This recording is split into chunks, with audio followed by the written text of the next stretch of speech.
At the Wheel of Death. All right, there we go. We're live. We're going to go with the most Islamophobic intro ever.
All right, well, Kufar Akbar, everybody, welcome to another edition of the Crescent Discussion Group. We are here live every Sunday afternoon at 2 p.m. Central Standard Time on Blog Talk Radio and the Global Patriot Radio Network, and we're also here on Tuesday evenings at 5 p.m. Central Standard Time, again on the Blog Talk Radio Network. But we're also live streaming here on YouTube and also from our Facebook account on the Crossing the Crescent Facebook page.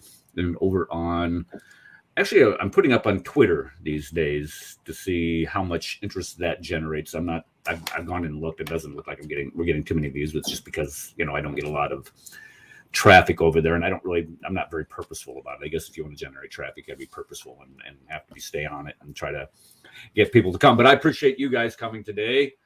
I'm not sure how long we're going to go today because I got something that I had last year. I got me another case of COVID. I've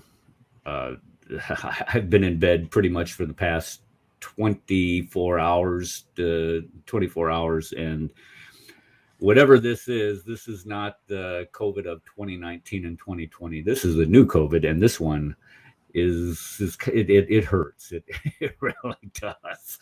But this morning I did wake up, and because I didn't plan on doing a show today. I thought, what the heck with it, I'm not going to do it.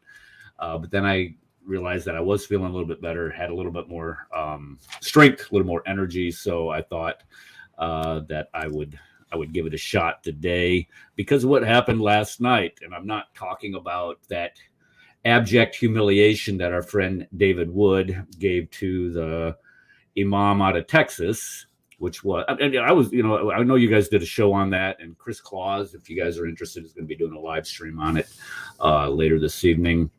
Excellent. At I think he said 7 Central Time, 8 p.m. Eastern. I'd have to relook that. But I mean, you guys did a live stream on it last night and commentary. Let me just tell you what it was, just from what I looked at. It was like a college professor having a discussion with a third grader, is what it looked like. It was embarrassing, and when you debate, especially if you're going to debate a topic like that, you would hope that you would have facts on your side. And what I mean by facts is things that you could easily show people.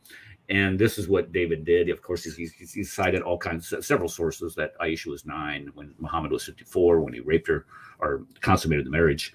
And he backed it up with facts, with the hadith, and then also the Quran 65:4. He also, and this is what I thought was priceless, because Rad had sent him that video clip that he had done when he was criticizing our sister Connie I think it was last summer sometime, where he said that it's perverted for a man who's 50 years old to have any type of desires whatsoever for a girl that young. And so he read this quote and he said, that's the expert over there that said it's perverted for a man that old to do something like this. So it was a complete humiliation. So if you guys want to sit there and rehash what it did, and this is why let's just be perfectly honest why the imam did this, is because if he wants to continue to debate and grow his channel, there's nothing wrong with it. I guess I can't fault him for it. But this was the one that he had to take for the team. He had to suffer the abject humiliation of debating Dr. David Wood, and now he can be a popular guy or whatever and get invited all over the place. So I debated Dr. Wood. Well, you got destroyed. So what are you going to do now? All right. So what we're going to talk about today, though, is we're going to talk about what happened last night.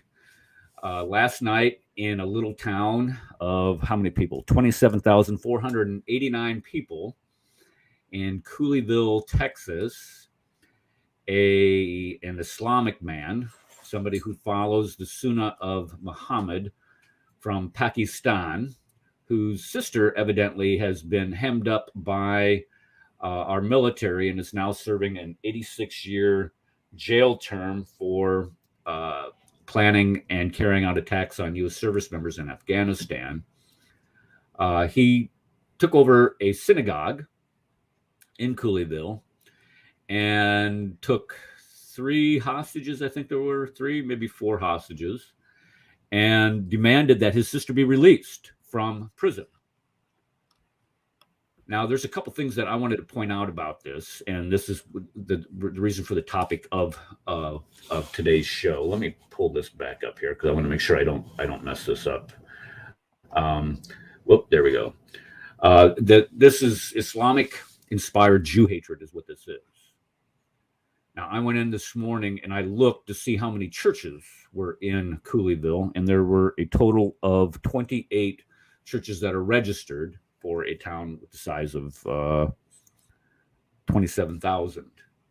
And there's actually one mosque there that has a pretty decent looking YouTube page and presence on social media. So why wouldn't he target a church? Why a synagogue? So this question is what we're going to be looking at today. And I think the answer is pretty obvious of why he would attack a church as opposed to a synagogue. I went in and I looked. Oops, this isn't what I wanted to bring up. There we go. I wanted to show. No, I'm not going to show that because that's kind of violent. It showed him the FBI's HRT. If you don't know what the hostage rescue team is from the FBI, this is a bunch of pretty high-speed guys, kind of like you would say SEAL Team 6, Delta Force, Special Forces, ATL, but with a lot more funding and a little bit more training and experience. These guys are the premier deal for our country. So when they go in and go knocking on your door, it's not going to end well for you.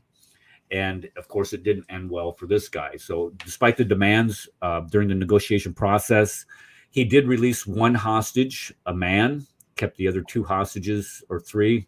They were all female, and a rabbi. He kept the rabbi too, if I'm not mistaken. And then HRT went in and they did their thing. The video shows or you can hear the gunfight. You can hear some flashbangs going off to disorient him, and the rest is what we call history. But the bottom line is that he didn't select a synagogue because he loves Jews. That's not why he selected a synagogue. He selected a synagogue because he was taught to hate Jews. He was taught to hate Jews by his family. Now, I have a video here from Prager University that I want to show that shows you the roots of this. The inherent is, I don't know if that's the right word, but it's taught to the children. And when you teach something to your children at such a young age, they grow up with this on their mind, and they grow up acting out on these type of things. So what I want to do is I just want to show where you have a convert from, or not a convert, you have an immigrant from Pakistan discussing why he hates Jews. And this pretty much does it in 4 minutes. Here we go.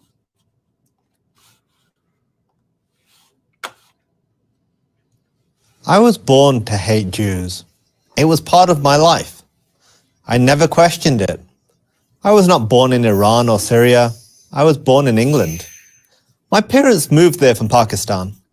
Theirs was the typical immigrant story. Moved to the West in the hope of making a better life for themselves and their children. We were a devout Muslim family, but not extremist or radical in any way. We only wished the best for everyone. Everyone except the Jews. The Jews we believed were aliens living in stolen Muslim land, occupiers who were engaged in a genocide against the Palestinian people.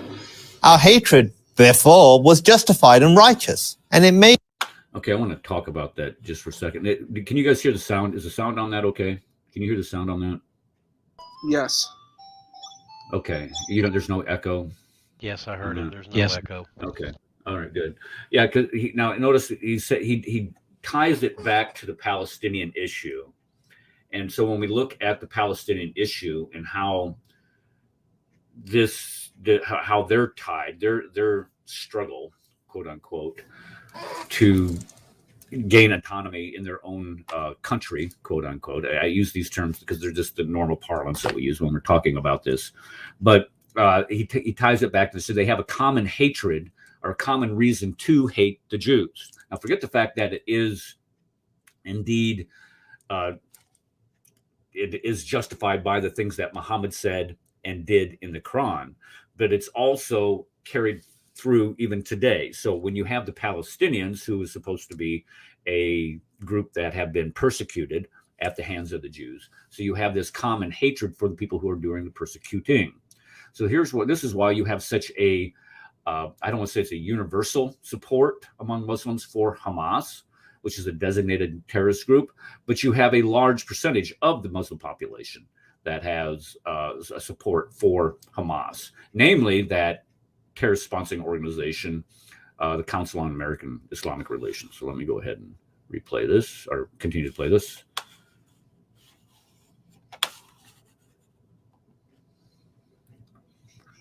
Made me and my friends vulnerable to the arguments of radical extremists. If the Jews were as evil as we had always believed, mustn't those who support them, Christians, Americans, and others in the West, be just as evil?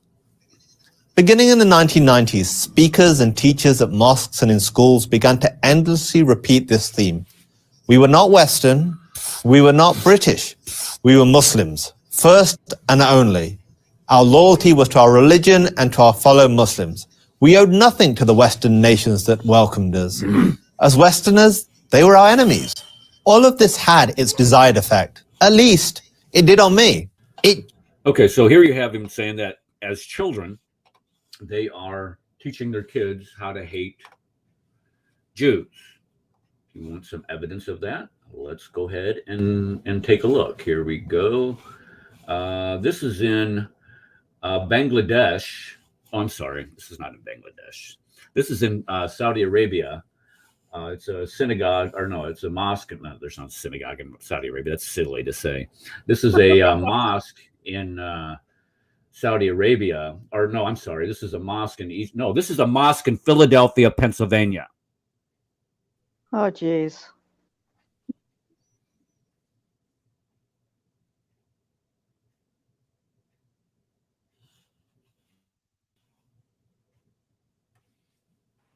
Mosque, Philly. I think it's frozen.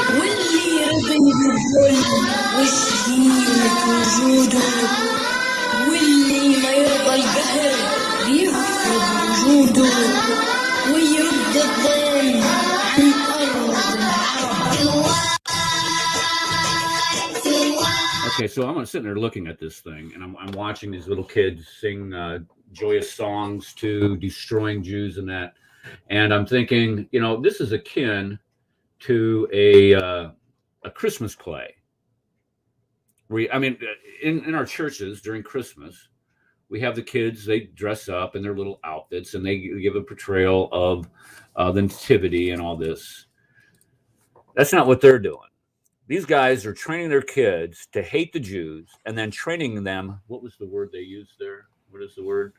This Humiliate. is rebels. Humiliate. Yeah, kill, humiliate. What is it?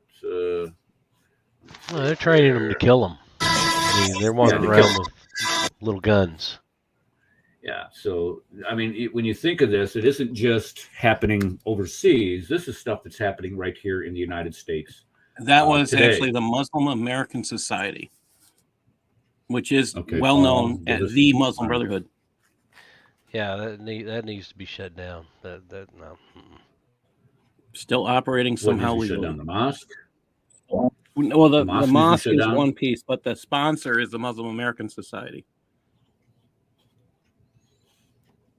Okay, I'm trying to find this other video that I had here. Kids that no, they need to be designated as a terrorist organization. Yeah, and I would say no to that, just because of the current definitions of terrorism won't allow for it. And I say you just recognize that they have declared war on the United States.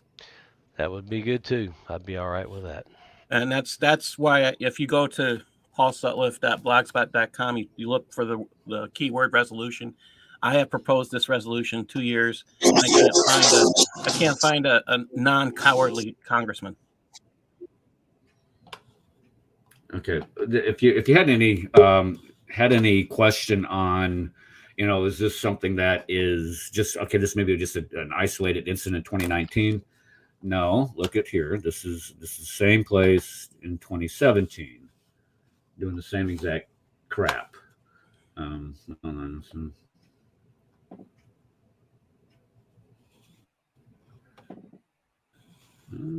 the sound's not coming through? It doesn't matter. Well,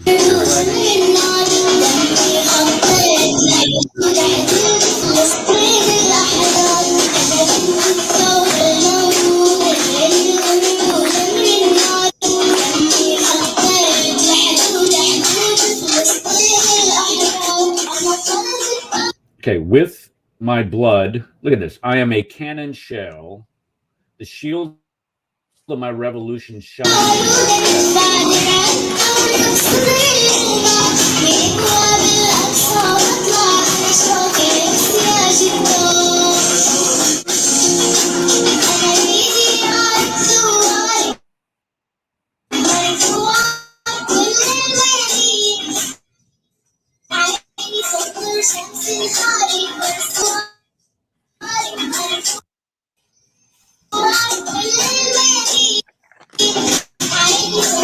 If you look at the kids there, look at this poor kid right here. I mean, they're sitting there clapping along like it's all okay. Can't see. Talk about the glories of. I'm sorry, I took it off there. You're right. Yeah, what kid? Acting like they're this kid right here. Yeah, just right here, just playing along like it's all okay. Even got the graduates there in the back. You can't see little hats on. You can't see what? We can't see your little dot saying this kid. Well, can you see my mouse or no? Okay. Well, all right. I can't. I don't know how to point that out here. I don't have that ability. But if you look at the kids, but they're on the stage. In the left-hand side, far left-hand side, there's a kid in red. The kids in both right and left-hand side, they're in red. They're in graduation outfits, and then you got little kids sitting on the stage, and in the front. This is some type of celebration. They're celebrating what? They're celebrating the destruction, the killing of other people. Yeah. This is Jew hatred. This is teaching your kids to hate. To be jihadi, to blow themselves up. I'm a shield. With my blood, I'll do this. That means I'm going to die. I'm going to kill them and be killed. 9111. I think one thing we need to understand is that Palestinians have suffered greatly, and there's a lot of tragedy, and it's a complex situation. The Palestine-Israel situation is complex and it's nuanced. But the thing is, just blaming Jewish people isn't going to bring any solution. And it has a lot to do with British imperialism at that time. Same with Pakistan and India. There's a lot of complexity about this, but it's just tragic that it's just like this whole obsession with land. If you believe in God, this is my opinion. I could be wrong, but taking a spiritual perspective on this, God owns the land. You don't own anything. If God decides to give you that land, that's it. You need to trust what God says and stop worrying about what your power is, because God has the power. You don't have the power. At least that's my opinion. Yeah, and Allah said that He decrees that the land be for the Jews, be for Israel. So they're going against their own Quran. Yes, Well, so I if think it was on Allah is Tuesday's great, show. if Allah is great, if Allah is everything, then and He has put the Jews in charge of the land, then what's their problem? Hmm. Or are they saying that Allah is Israel. weak and So they're Israel going has been against their more own Quran. exactly? The Jews are in charge of the land now. Allah is all powerful, and Allah has ensured that the Jews have control over the land. Why are they fighting the Jews over something that Allah has given them and they have total control over? What's the point? It just doesn't make sense. The only conclusion I can come to is one, they simply just hate the Jews, and two, Islam is really a political force trying to take the land from someone else. That's it. So the entire region, remember that entire region is surrounded by Islam and Muslim countries. Well, And also they're just number upset three. that they're just upset that one small piece of land is not under the control of Muslims. And number three, they disagree with the decision of Allah. They disagree with Allah's decision. Yeah. How's that? Well, they say that How's that that? land doesn't belong to the Jews, and Allah gave them the land. I Yes, mean, it's in it's the pretty Quran. cut and dry. It's in the And they're going Quran. against When what Allah when has was that? decreed. Jerusalem's not mentioned in the They're Quran not in the one time. fight. No, but the Holy Land is. The Holy Land is. So the Holy Land is the Holy Land. Where? Period. Where's the Holy Land mentioned in the Quran? Excuse me. Let me see. Where's the Holy Land Quran mentioned from? 1090. What is it? 1090. Yeah. I'm going. Yeah. You're just gonna have to hold on just a second. Ed. Yeah. You're just gonna have to comment. I can't figure out how to get in there and get you unblocked. I don't know who's blocking you, but I'm sorry. You're just gonna have to comment as a. I don't have the energy to get over. Well, that says something. He's got numerous accounts. But I know I do know that Jerusalem is as a word is not mentioned. The only time that it's mentioned is it's called the farthest mosque. And we've had John Isaac on this show where he's talked about Alaska being supposedly being the farthest mosque, and he's even pointed out that that's simply not true. He said that the farthest Alaska is a mosque that's within like a Mecca itself. So Yeah, to say it's that Alaska is the farthest mosque is absolutely Quran ridiculous. 1093. What does it say? It says, and we, this is Pickthall, and we verily did allot unto the children of Israel a fixed abode, and did provide them with good things, and they differed not until the knowledge came unto them. Lo, thy Lord will judge between them and on the day of resurrection concerning that wherein they used to differ. So yeah, there you have it. 1093. That's what? That does what now? But what does that say? What are you saying that says? Okay, it says. I didn't follow your train of thought on that, Ed. Well, all right, let me give you Sahih International. Maybe this will be a little clearer. I have both up on the screen. And we certainly settled the children of Israel in agreeable settlement and provided them with good things. And they did not differ until after knowledge had come to them. Indeed, your Lord will judge between them on the day of resurrection concerning that over which they used to differ. Okay. So there you have it. Where have they if Allah been? gave them the land, why are they complaining? Hold on. Yeah. Hold on. And Hold on. Stop. I have what? What? I don't understand. The settlement. I'm trying to figure out how this you're okay. How does this guarantee Muslims Jerusalem? I don't understand that. Am I missing something here? Okay, what other land Thank would it you. be talking about? 21. And 521 But it says doesn't the it doesn't Holy it doesn't mention it doesn't mention Muslims here. We Okay, verily did a lot unto the children, children children of Israel, a of fixed abode. Israel, children of Okay, Israel. I that's mean, that's Jews. pretty bam. Children of Israel. Okay, Okay, so so it's who lives in guaranteeing the children Israel? of Israel the Holy Land. That's okay. Ed, maybe you and I are talking past each other. You're saying the Quran guarantees the Holy Land to the Jews. Yep. Yeah, This that's Certain, passage exactly what I'm certain saying. guarantees the settled Holy Land to the Jews. in an Okay, all agreeable right, covenant. all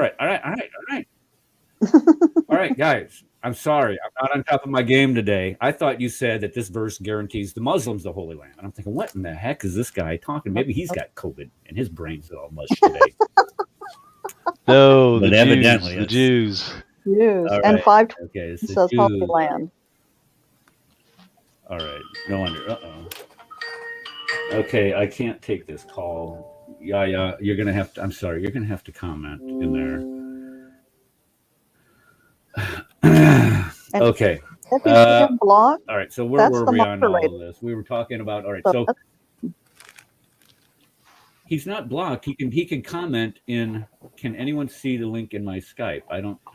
Oh my gosh! All right. Let me is see blocked. that's Remember, that. he's Stay on your his game, Chris. comments have been blocked. And I kind of get as to why, especially considering what he said about us as being less than human. But yeah. My question is, Trust You know, moderators. that's Like just Chris, I trust the moderators. is it a, that's is it well. a You know, this, religious obligation? Is it a religious obligation of the Muslims to hate Jews? Are they, for them to be a good Muslim, do they have to hate Jews? I.e., good Muslim equal anti-Semite, and we have here somebody has their name of Islam equal anti-Semite. I'm Yep, asking a that's question. oh, the question is are Muslims obligated to hate the Jews? Yes. Well, that's a valid question. I mean, yeah. well, did Muhammad hate the Jews? Oh yeah, I will expel the Christians and the Jews out of the Arabia Peninsula. Yes. And Hatred. it's even kind of prophetic in our Bible, right? Yeah. Mhm. Okay. Here. Okay. How many times I have to say? Yeah. God called you the worst of creation. We're not blaming you, man. And I'm not Well, he's blaming you for wrong. calling us. Well, I'm not. wrong. Yeah. That's We're what not Why would blaming God you do for that this. though?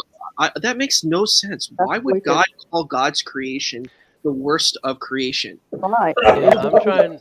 Is he You know, he makes no kind of sense to me.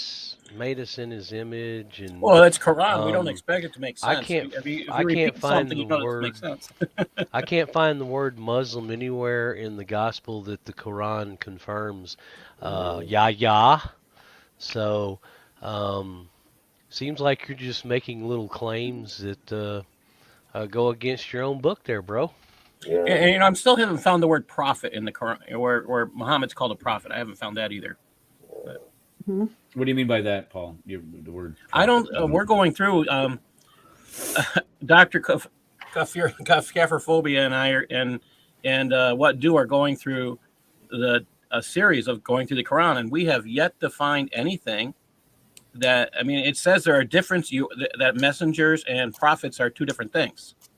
They are not the same thing. They can't be the same Nabi person. and It says that. Rasul. Nabi and Rasul. They're different. Yeah, the Nabi is the prophet, the Rasul is the messenger. Yeah, you can't be both. So, you know, the people who follow Islam and don't understand that call their prophet, call Muhammad a prophet, and they also call him the messenger. But he can't be a prophet if he's a messenger, and he can't be a messenger if he's a prophet. So that's the definite.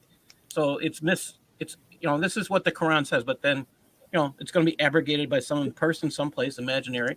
But yeah. So in my thinking, and if anyone disagrees with me, let me know.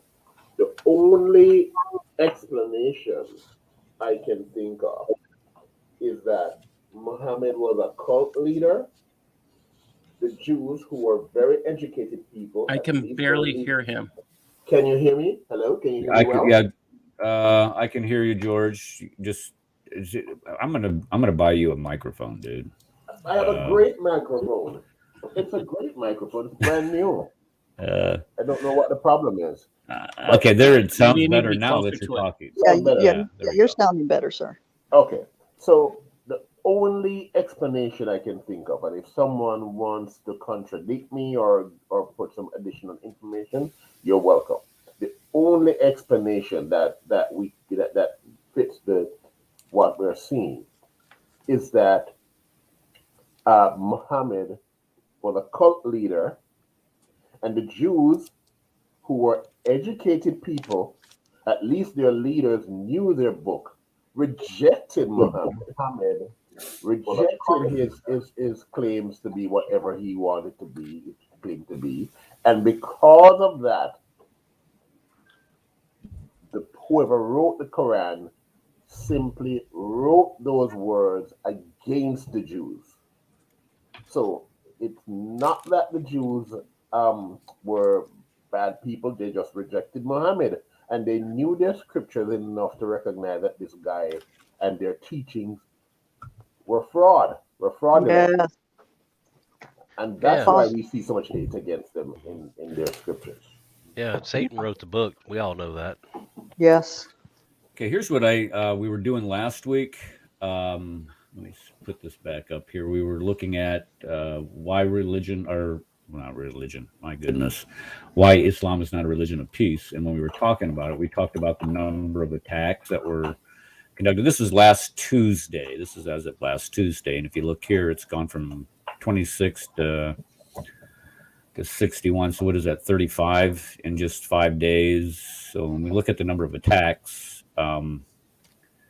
alone, that clearly demonstrates that it's not a religion of peace. Now this one right here, when we talked about fighting until they testify there's no God but Allah and Muhammad is his messenger, and he says this 9 times during his life, and he ordered, look at this, 65 military campaigns. And this slide right here outlines some of the most hate-filled admonitions of the, this, what would you call him? The standard of conduct for all mankind, the seal of all prophets or whatever. So fight them until there's no more fitna. Fight those who do not believe until they all surrender, paying the jizya. 9:5 was cited earlier. Fight them, disbelievers, where you find them. Take them captive, lie in wait, ambush them. These are all. I mean, if you look at 9:5, 9:5 is in reliance of the traveler. That's a source verse for giving them permission to commit violence in the name of Islam itself. So when we, oops, I didn't mean to do that. I meant to bounce back over here. Sorry about that. So you can see clear admonitions and clear cries for violence against Christians and Jews. And if you look in 98:6, where it says that we're the worst of creatures, let me see if I can pull that up real quick. Let me see. I had it right here. Where did it go? Yeah, notice Yahya agrees with that, right? What did he say? Yeah, he agreed. Of course, he's got to agree with it because that's what it says. It says it in the Quran. I mean, he's got to agree with it because that's what his God told us that we are. Yeah, and they believe it. They're mu'min. They're the real mu'min. Let's see here. Surely the unbelievers of the people of the book and idolaters will abide in the fire of hell. They are the worst of creatures. So that's the people of the book. Or which book is he talking about? Is he talking about Dr. Seuss? Well, it can't be. I mean, Scriptures, which he calls my verses. So, he's contradicting his own self. So he gave the Christians and the Jews a book, which he calls my verses. And then he says, now go out and fight to kill them. Hey, Yahya, ISIS are the best of Muslims, right? Of course. Okay. They're obeying Allah. No, and I'd like to ask you. They're obeying the God Muhammad.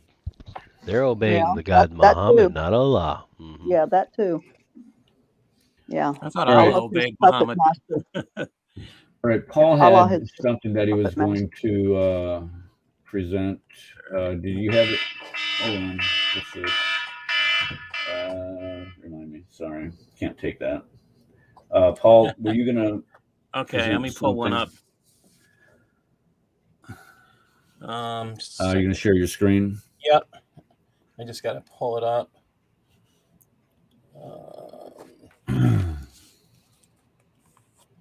Make sure I'm on the right screen. Sorry. Okay. Yep.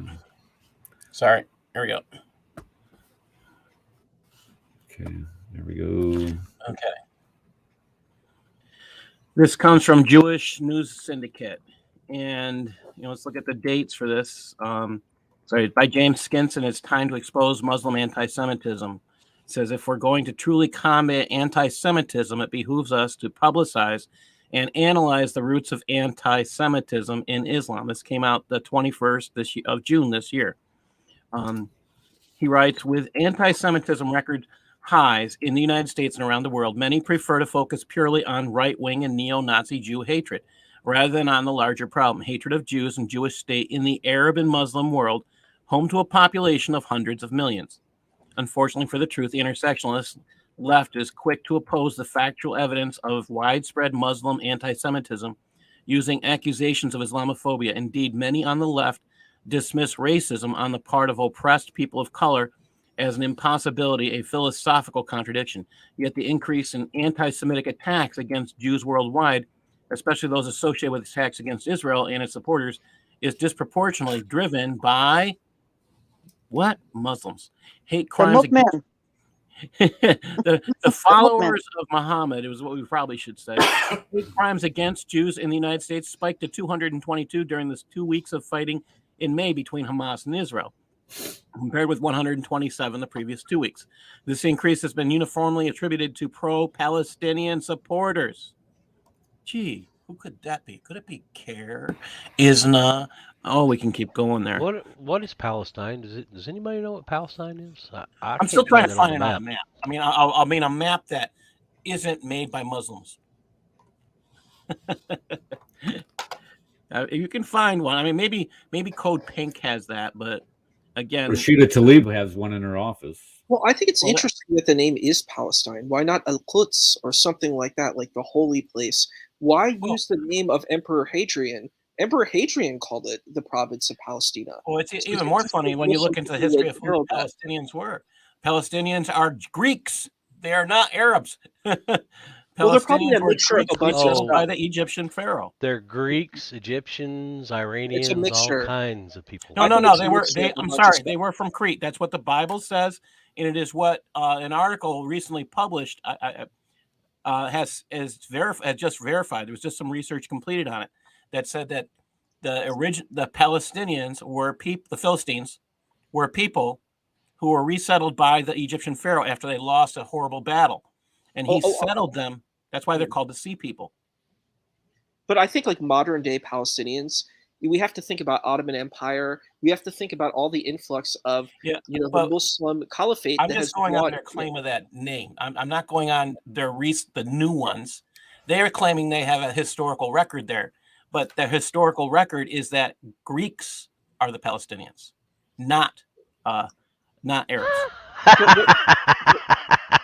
And I mean, what is even an Arab? It's a hodgepodge of multiple ethnicities. Like in the Tanakh or the Hebrew scriptures, we see that there are different kinds of people. You have Moabites, you have Amalekites, you have these different. I'm just speaking of people from. I'm just speaking on people from Saudi Arabia at this point. When I'm saying that.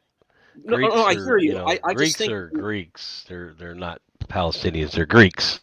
But yes. I think the modern day Palestinians are a mixture of many different ethnicities. And I think that needs to be understood. So if they want to make the argument about indigenous land, well, you can make the argument no one is indigenous to the land. Yeah. They could make that argument. But to say that they are indigenous, you can't argue that. Caliph Umar ibn al-Khattab came and took over the territory. Because how did Islam get there? Islam got there from imperialism. Let's Yeah, be transparent. Let's Hey be guys, honest. let me just address something that's going on in here in chat. Nim, we discussed the attack last night. I'm sorry, sister, but we did that already. And you're right. The guy was a not Palestinian. You guys got me thinking Palestine. He was a Pakistani. He wasn't a convert. All right, guys, go ahead. I'm sorry. Yeah. That's all I but was saying, is that we have to be accepting. And if you want to call out imperialism, then we must call out imperialism holistically speaking. If you want to say Jews are imperialists to the land through British imperialism, if that's the argument you want to make, then you need to call out the Islamic imperialism. And that's the problem in this dialogue. It is not absolutely correct. Thank you. honest. It is not transparent. It is not true. And that's what bothers me when we're in this discussion. You're like, these people came and took over the land and it's so bad. And I'm like, well, how, but it's our land. And I'm like, how does the land belong to you? What made you have the land? Well, there was bloodshed that brought you into the land. There was imperialism that brought you into the land. Be honest about it. Own it. Notice that there wasn't really any kind of an issue about that land until the 20th century. Yeah. And that's when, and that was at during World War One, right? Yes. And then the Balfour Declaration happened, right? Yes, exactly. Other than that, in any historical books before that, show me the word Palestine. You're not going to find it. I've done the research on this, and it doesn't exist. Period. So I have another article. If you can give me a chance to show. I'm sorry. Yeah, I was just saying, if you look at the end of I'm sorry, Paul. I was just going to say, if you look at the end of World War One and the dissolution of the Ottoman Empire and the breaking up of all the provinces that it controlled, this is where to the spoils go the victors. This is where the British, the French, and all the other yahoos were down there stepping in and ruling these lands and dividing them up. They gave them as much as autonomy as possible. And of course, the Balfour Declaration was that declaration saying that the Jews were going to get back their homeland. But the process of that was fought every step of the way by every single Muslim in the land. They did not want the Jews returning to their homeland, period. And then when they did, it just sent the entire Islamic world into a tizzy. Like they just don't know how to control themselves when they start thinking about that, having, oh my goodness, Jews praying next to the Temple Mount, praying right next to Al-Alask. It's just the hatred, the visceral hatred for that. All right. Sorry, Paul. Go ahead. If you can share my page, let me share it. No, All I'm right. bringing it back up. Okay.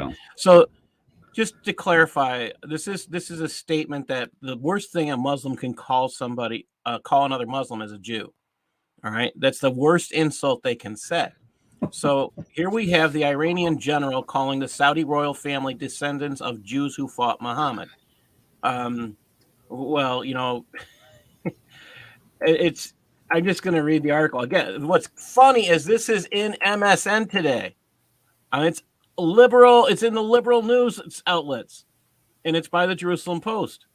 And it came out yesterday. The commander of the Iran's Islamic Revolutionary Guard Corps Navy said on January 7th, the ruling royal family of Saudi Arabia were actually Jewish, and that their conflict with Iran harkens back to the 7th century battles between Muslims and Jewish tribes. Really, 7th century? Are you sure about that date?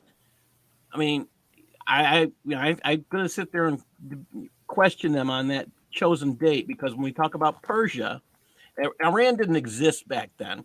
It was Persia, and in a 7th century battle between Muslims and Jews, the Jews were not in that.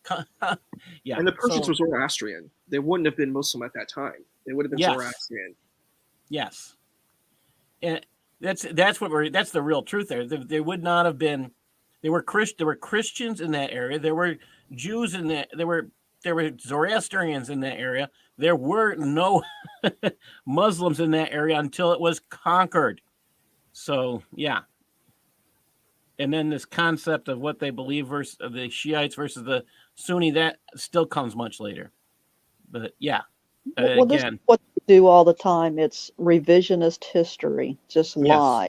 Just make up another history that makes Islam look good. So this is just another proof that this hatred of Jews. This is the worst insult they could give, and that to me says a lot. I have another one here from I cannot pronounce this, bz.berlin.de, and this is the English translation through translate.google, and I just got to hit translate again. Sorry, let me hit refresh. People watching the video, share, like, subscribe, please. Just saying. Hit the bell. Yeah. I'm getting pretty good at reminding people of that too. By the way. Okay, good for you. You're better than I am. So this came out last month. I want you to think about this article, and it's. Oh, he's It showing says a the Syrian international refugee was on sign trial of Monday for posting Islam. a crime scene photo of the massacre of a Jewish family on Facebook. Palestinian added a red heart emoji with the words "blessed sacrifice" in Arabic to the image. As he left the courtroom, he cheekily flipped the finger. Tigargan District Court accused Musab, AA, born in Syria, school up to 11th grade, summer 2015. I mean, this is acceptable in the that they're okay. They're going to encourage this kind of thing. And this is that's a sign of Muhammad right there, buddy. Yeah. I want to make two observations. Hold on just a second. What you're saying is that this guy drew a little heart. Okay, it says he commemorating this murder. He drew a red heart emoji. He added he added it. So he made basically made a picture, and on top of a picture, a red heart emoji and the word "blessed sacrifice." When a Jewish family was killed. And then he flips the camera, the bird. Yeah. This is as he's leaving the court. Yeah. I mean, that just while he was on trial. I'm sorry, while he was on trial. Well, it tells you where their heart is and exactly what this ideology. And this is more evidence for this. I mean, this is just a great example. It just teaches you where their heart is. When I played those videos at the beginning of the show, showing them little kids.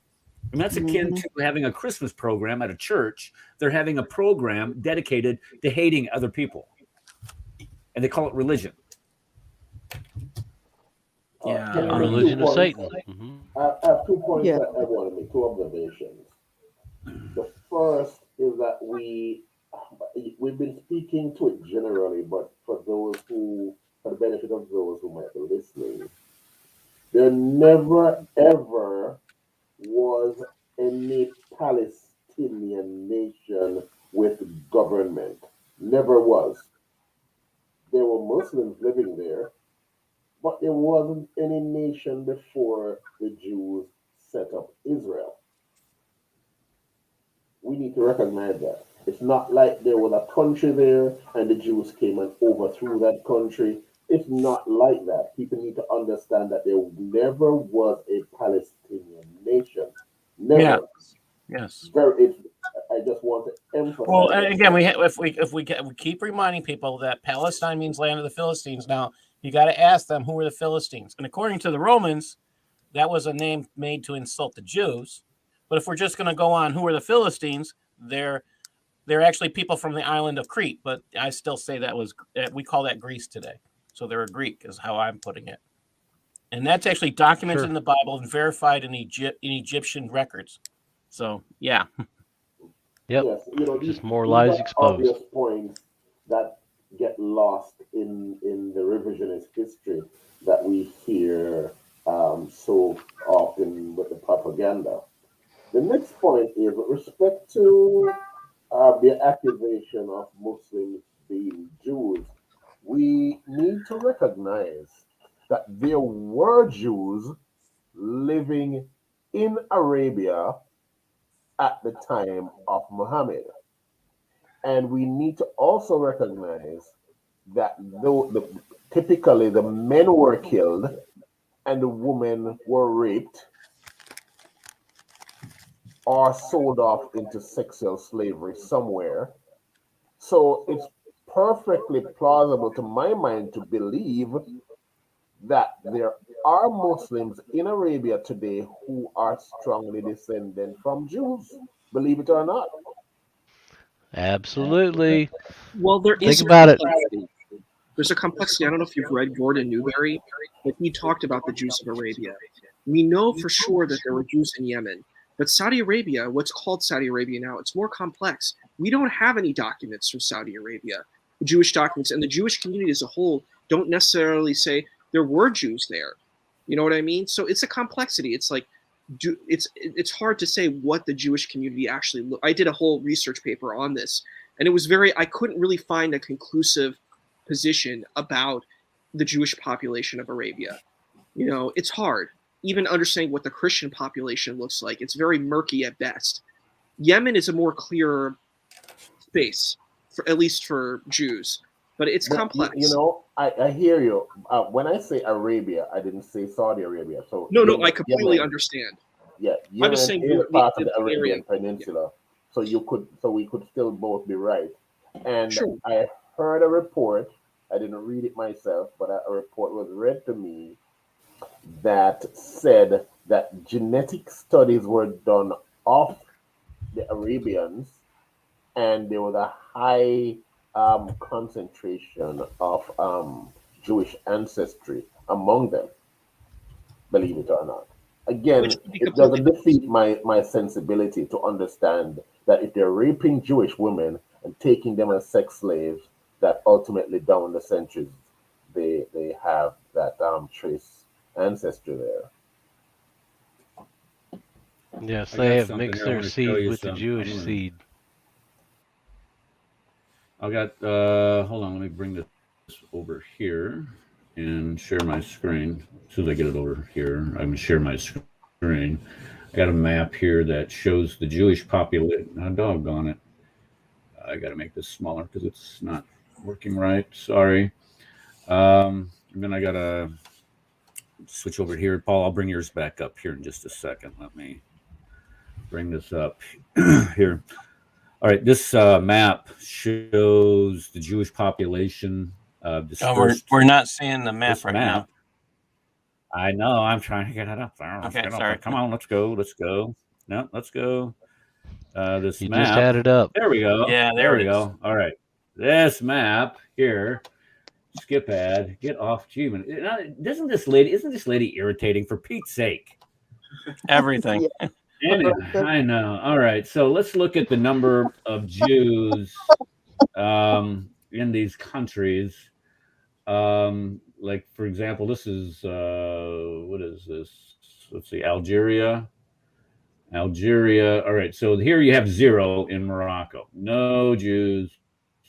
What are we doing here? 0 to 500,000. So if you look across North Africa, there are no Jews. No Jews. You get down here into Somalia, no Jews. And then you get to these purple countries. These are where you have 0 to 500,000. You get to like the United States, you're going to have anywhere from, I don't know, 5 million to 6.5 million or whatever. So outside of Israel, the most Jewish country, the country with the heaviest amount of percentage-wise of Jews, it looks like it would be the United States. Of course, you're going to have a large percentage up here in Russia. You're going to have more in Canada, more liberal down here in, what is that, Argentina? Am I right on that? That's Argentina? I might be. I'm going to be wrong on that. I'm that is Argentina. Yeah, and then Brazil. But the bottom line is that you don't have Jews in several countries. And the reason why you don't have them in those countries is because those are Islamic-dominated countries. And Islamic-dominated countries, they kicked out all the Jews. You had that very famous YouTube video that went actually viral a couple years ago, where the UN representative for Israel is asking all these countries, Morocco, and I'll tell you where the Jews from Morocco are. I can tell you firsthand from first-hand experience. When I went to Israel, visited Israel, my wife and I spent a couple days staying with a Jewish family, and they were from Moroccan descent.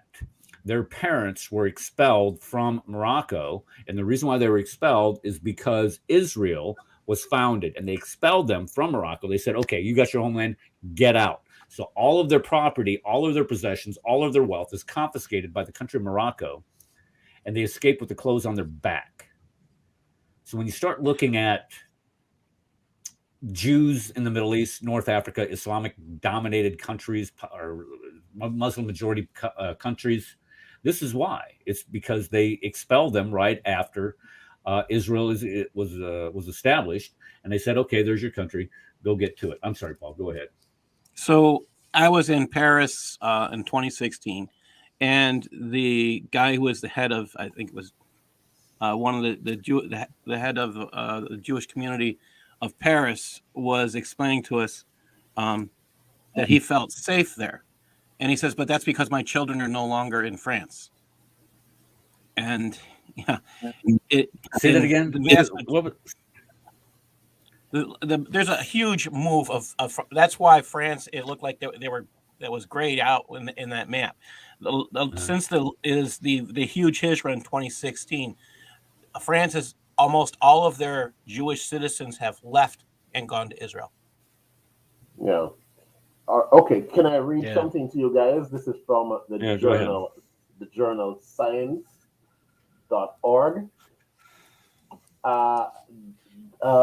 As fighting continues, this article, well, let me just read through. More than 70% of Jewish men and half of the Arab men whose DNA was studied inherited their Y chromosomes from the same pair paternal ancestors who lived in the region within the last few thousand years. The results match historical accounts that some Muslim Arabs are descended from Christians and Jews who lived in the southern Levant, a region that includes Israel and the Sinai. They were descendants of a core population that lived in the area since prehistoric times. And in a recent study of 1,371 men from around the world, geneticist Michael Hammer of the University of Arizona in Tucson found that the Y chromosome in Middle East Arabs was almost indistinguishable from that of Jews. Wow, so Arabs are Jews? I'm telling you. Most Muslims are Jews? Wow, that's great. Islam is a political ideology primarily. That's what it is. And the hate of the Jews is because of their scriptures, which reject their ideology. That's what I'm contending.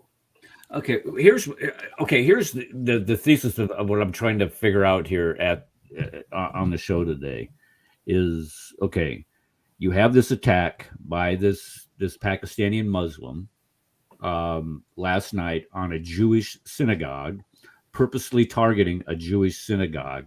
My question, and if you guys don't have any, if you guys don't know, there's nothing wrong with that. I'm just trying to figure out. Well, there was 27 churches in Corryville, Texas. Why didn't he attack a church? Why didn't he pick a day to attack a church as opposed to a synagogue?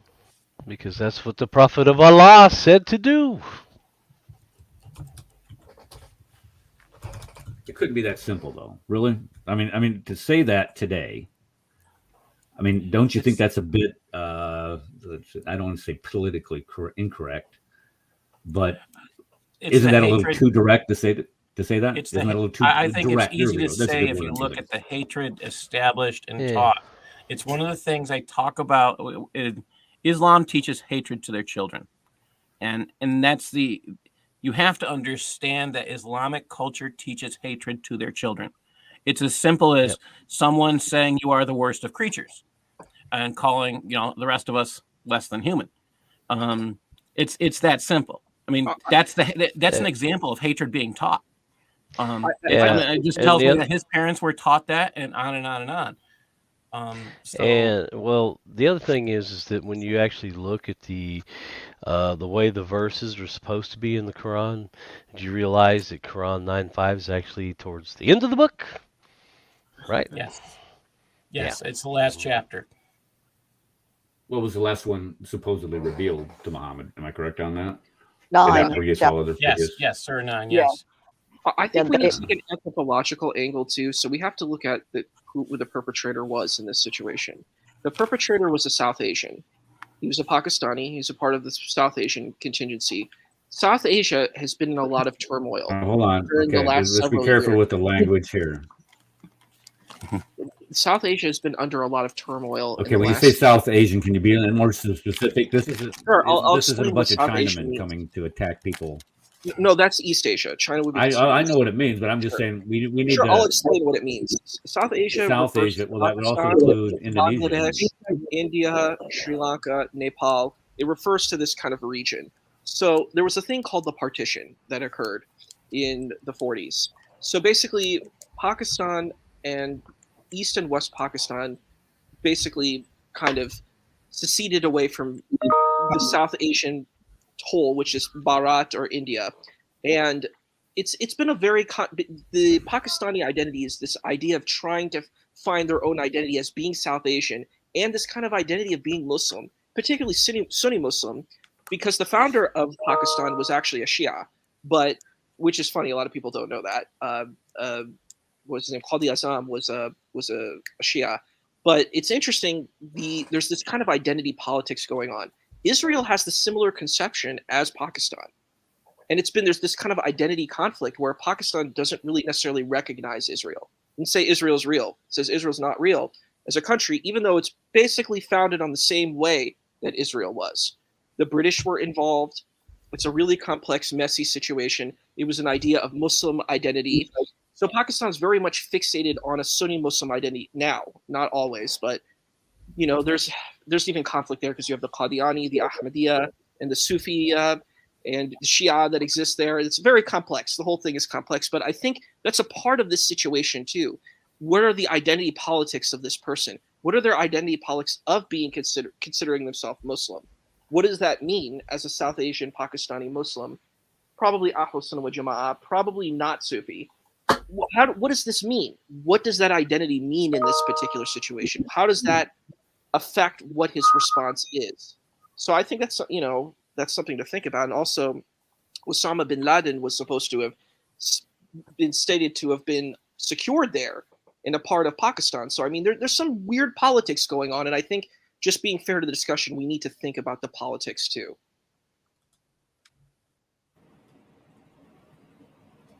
Okay, I have let's see, Abbas. Aga Abbas, I'm sending you a invite via Skype. If you check out your Skype, you should receive that if you feel you need if you want to come up and defend it. Okay, Mom, call me Mom. Got on there asking me if I have a cold. No, I don't have a cold. I have COVID. I picked it up on. Well, I don't know when I picked it up, but I've had. That's after you got Friday, the shot, right? That's after you got the jab. Yes, I was vaccinated. I had COVID last Christmas. But you got the jab, and now you got. That's what I'm trying to get at. And then I was vaccinated in April. Right, and then I was vaccinated in April, and now I have it again. Congratulations.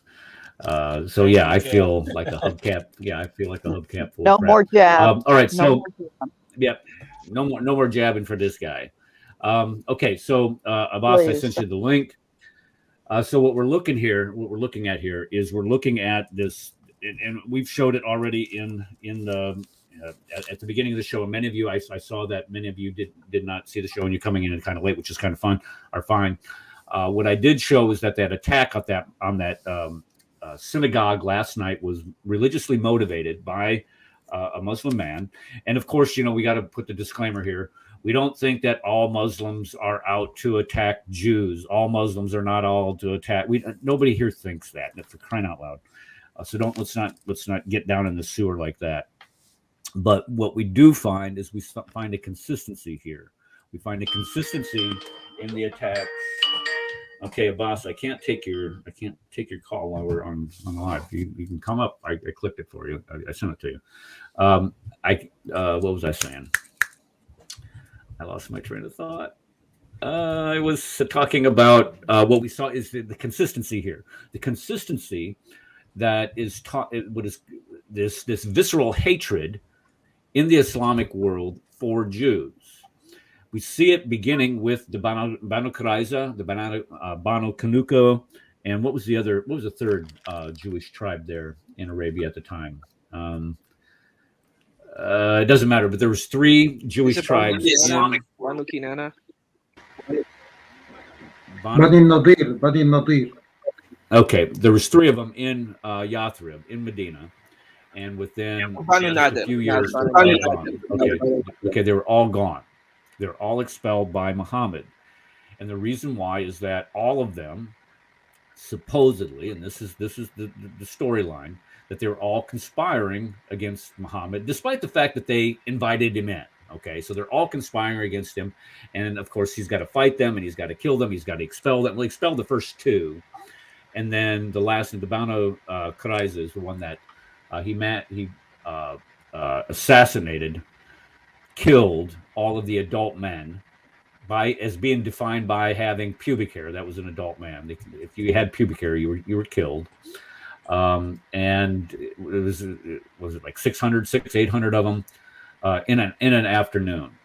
And then this carries on. And when we saw at the beginning of the show, I played you video clips of a mosque in Philadelphia, here in the United States, celebrating the killing of other people in the mosque by children. Now, I'm not just talking adults doing this, or some imam that's lost his mind and is a little too jihadi and wants to go kill everybody. I'm talking about them teaching their little kids to do this. And this is the source of this hatred. So when I get somebody in here saying, I'm not sure, who was it? Who was this? Principal methods. Look at here. Look at here. Look what he says. Don't get vaccine, dummies. Thank you for telling me that. A little too late. Adam. Thank you for telling me that. That's Adam, the Muslim.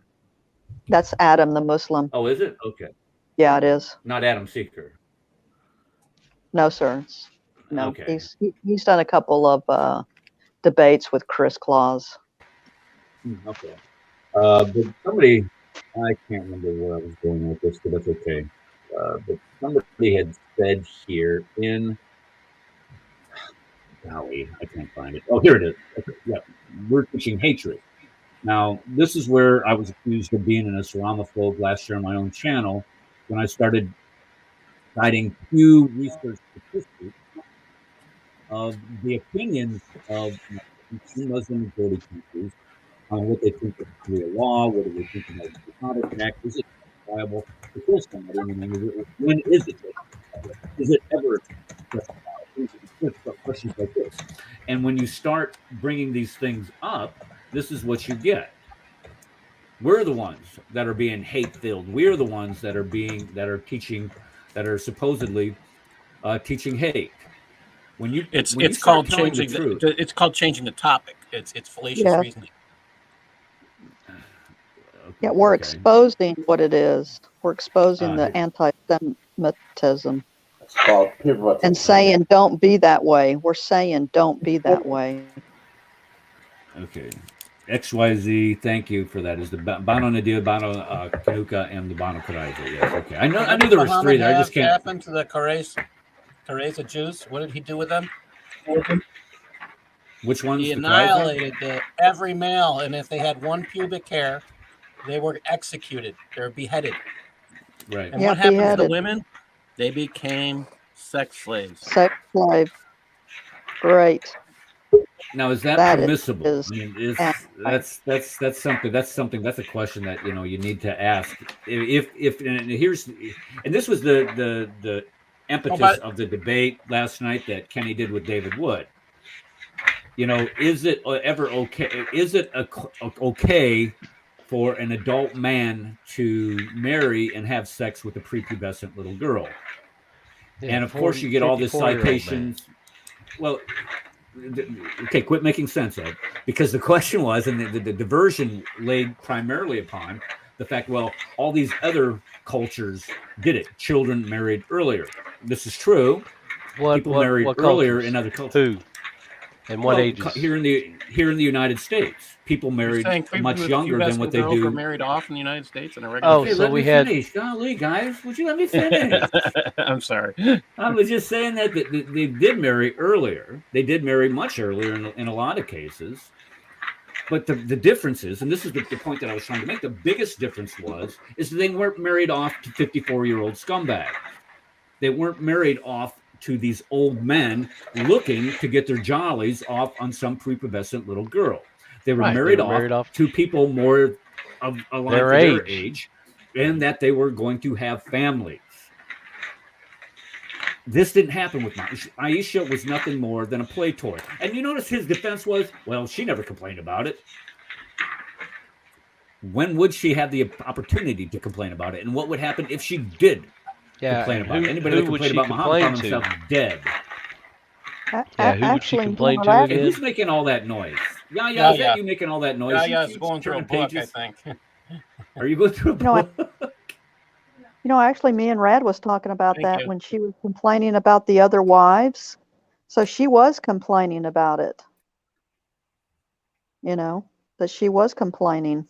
She was complaining about the one wife being beaten? No, she was complaining about the other wives, that she was jealous over the other wives. Oh, when that is abuse. They caught him having sex in Hafsa's bed? No. His other wives. Aisha was jealous over Muhammad's other wives, and she complained about it. So that is abuse. Because here he marries this little girl, and then he's end up marrying 9 to 13 others, and she complains about it. So that is a point of abuse. She's being abused. Yeah. She said she didn't really. In one hadith, it says she only really jealous of Khadijah, who was already dead by that point. But yeah. Well, not to mention that he beat them so bad that they're green, their skin turned green. So what about Miriam? She never got justice. Remember the sex slave Miriam. Aisha was most upset about the fact that he had so many wives, but couldn't keep himself off of the sex slave. Yeah, are you talking about Mary the Copt or who? Correct. Yes, Mary the Copt. Yeah. Okay. Yeah, he was just a regular horn dog. Hey, she was hot. Come on, man. When you have that, I tell you what, when they start talking about him being what do they call that? A sex addict. These are the exact symptoms, if we look in the DSM today, of what the type of character traits a sex addict would display. But of course, to bring those up is Islamophobic, and what was the word? We're hate-filled. We're speaking hate-filled things. Good. I'm glad. Okay, so let's get back to this anti-Semitism that is grown out of Islam. Last week, at the beginning of the show, I went trying to look for it. I played several. If you guys remember, it was on Tuesday. On Tuesday's show, I showed several video clips of attacks on Jews, by Muslims. Yes.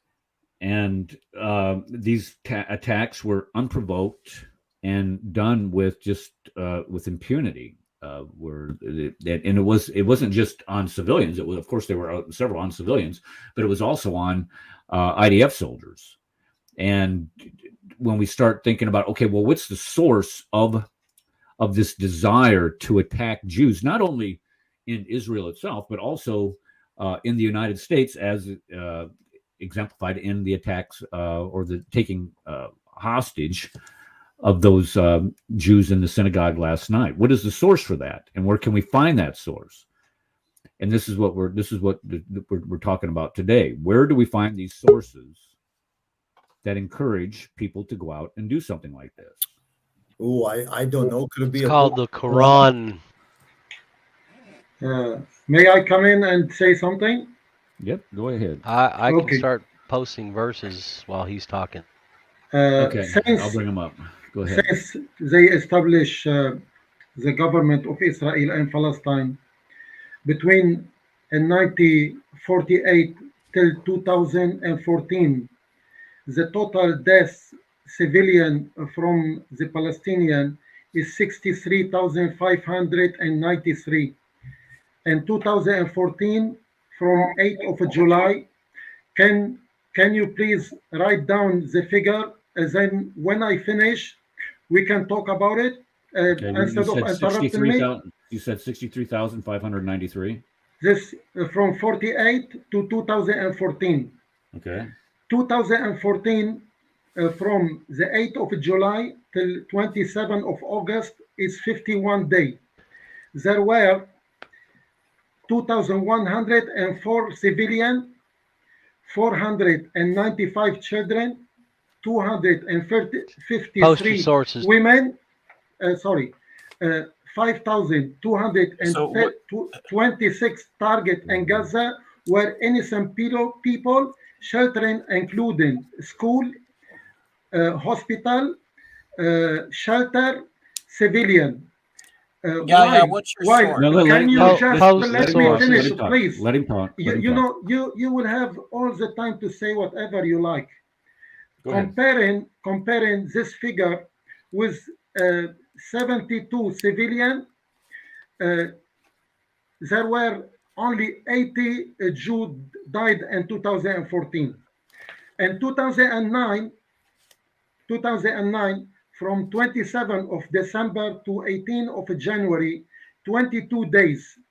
Palestinian death, 1,391, 760 of them were civilian, while only 10 soldiers, Israeli soldiers, were died, and 3 only civilian people.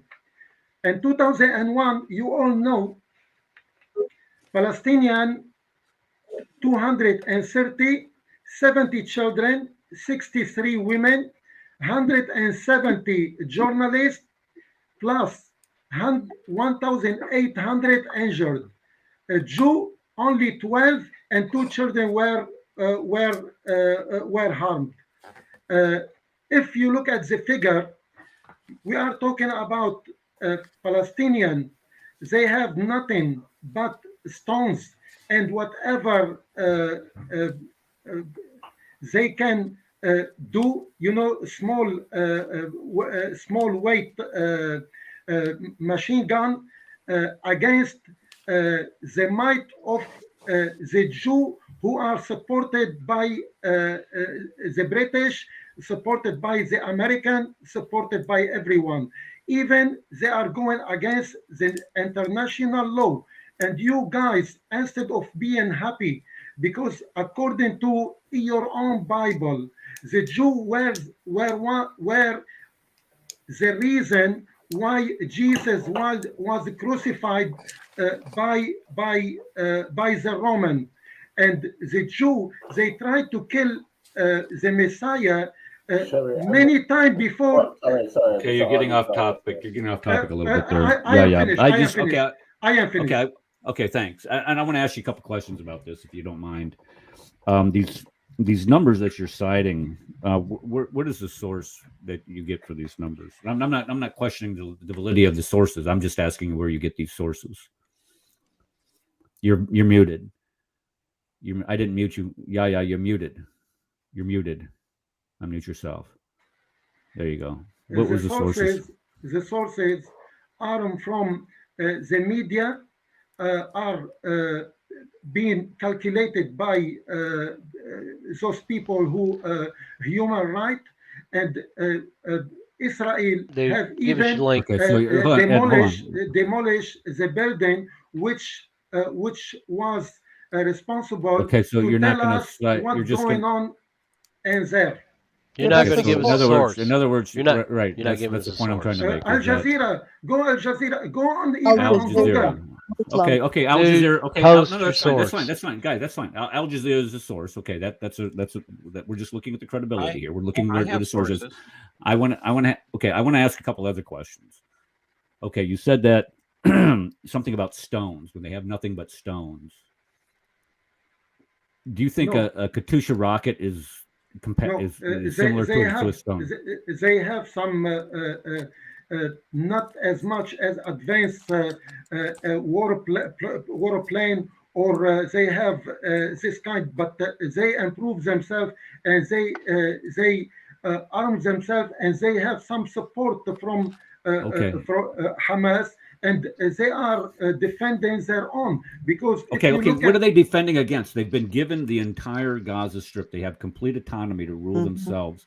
For what possible reason could the Palestinians in the Gaza Strip start launching rockets into the most populous, densely populated civilian zones in the world? What possible justification is that to initiate that type of attack? It seems, because this is what happened last spring. Okay. It seems that you ignore the fact that Gaza Strip is almost isolated from any resources of living. The Gaza Strip receives more aid than any other. Can I finish? No, you can't, because you're lying. Let him go. The restriction on the Palestinian is beyond belief, and whoever visited that land, they know how isolated it is. And why is it so restricted? Can you please no. allow me Why to is finish? it so restricted? Why is it so restricted? Egyptians don't want to have because they keep trying to kill the Jews. That's why it's so restricted. Because they keep trying to kill the Jews, buddy. Get it right. Okay. Can I ask you a question? Where were the Jew before 100 years ago, before they established their country by United Kingdom and the French, and they colonize everyone, and they give the state of Israel? Where were they? You ever heard of the Balfour Declaration? Ever heard of the Balfour Declaration? Yes, exactly. And okay, all right. That was the world. That was the world. That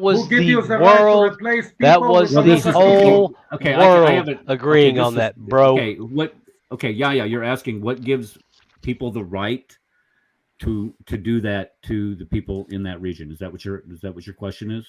700,000. Just 1 second.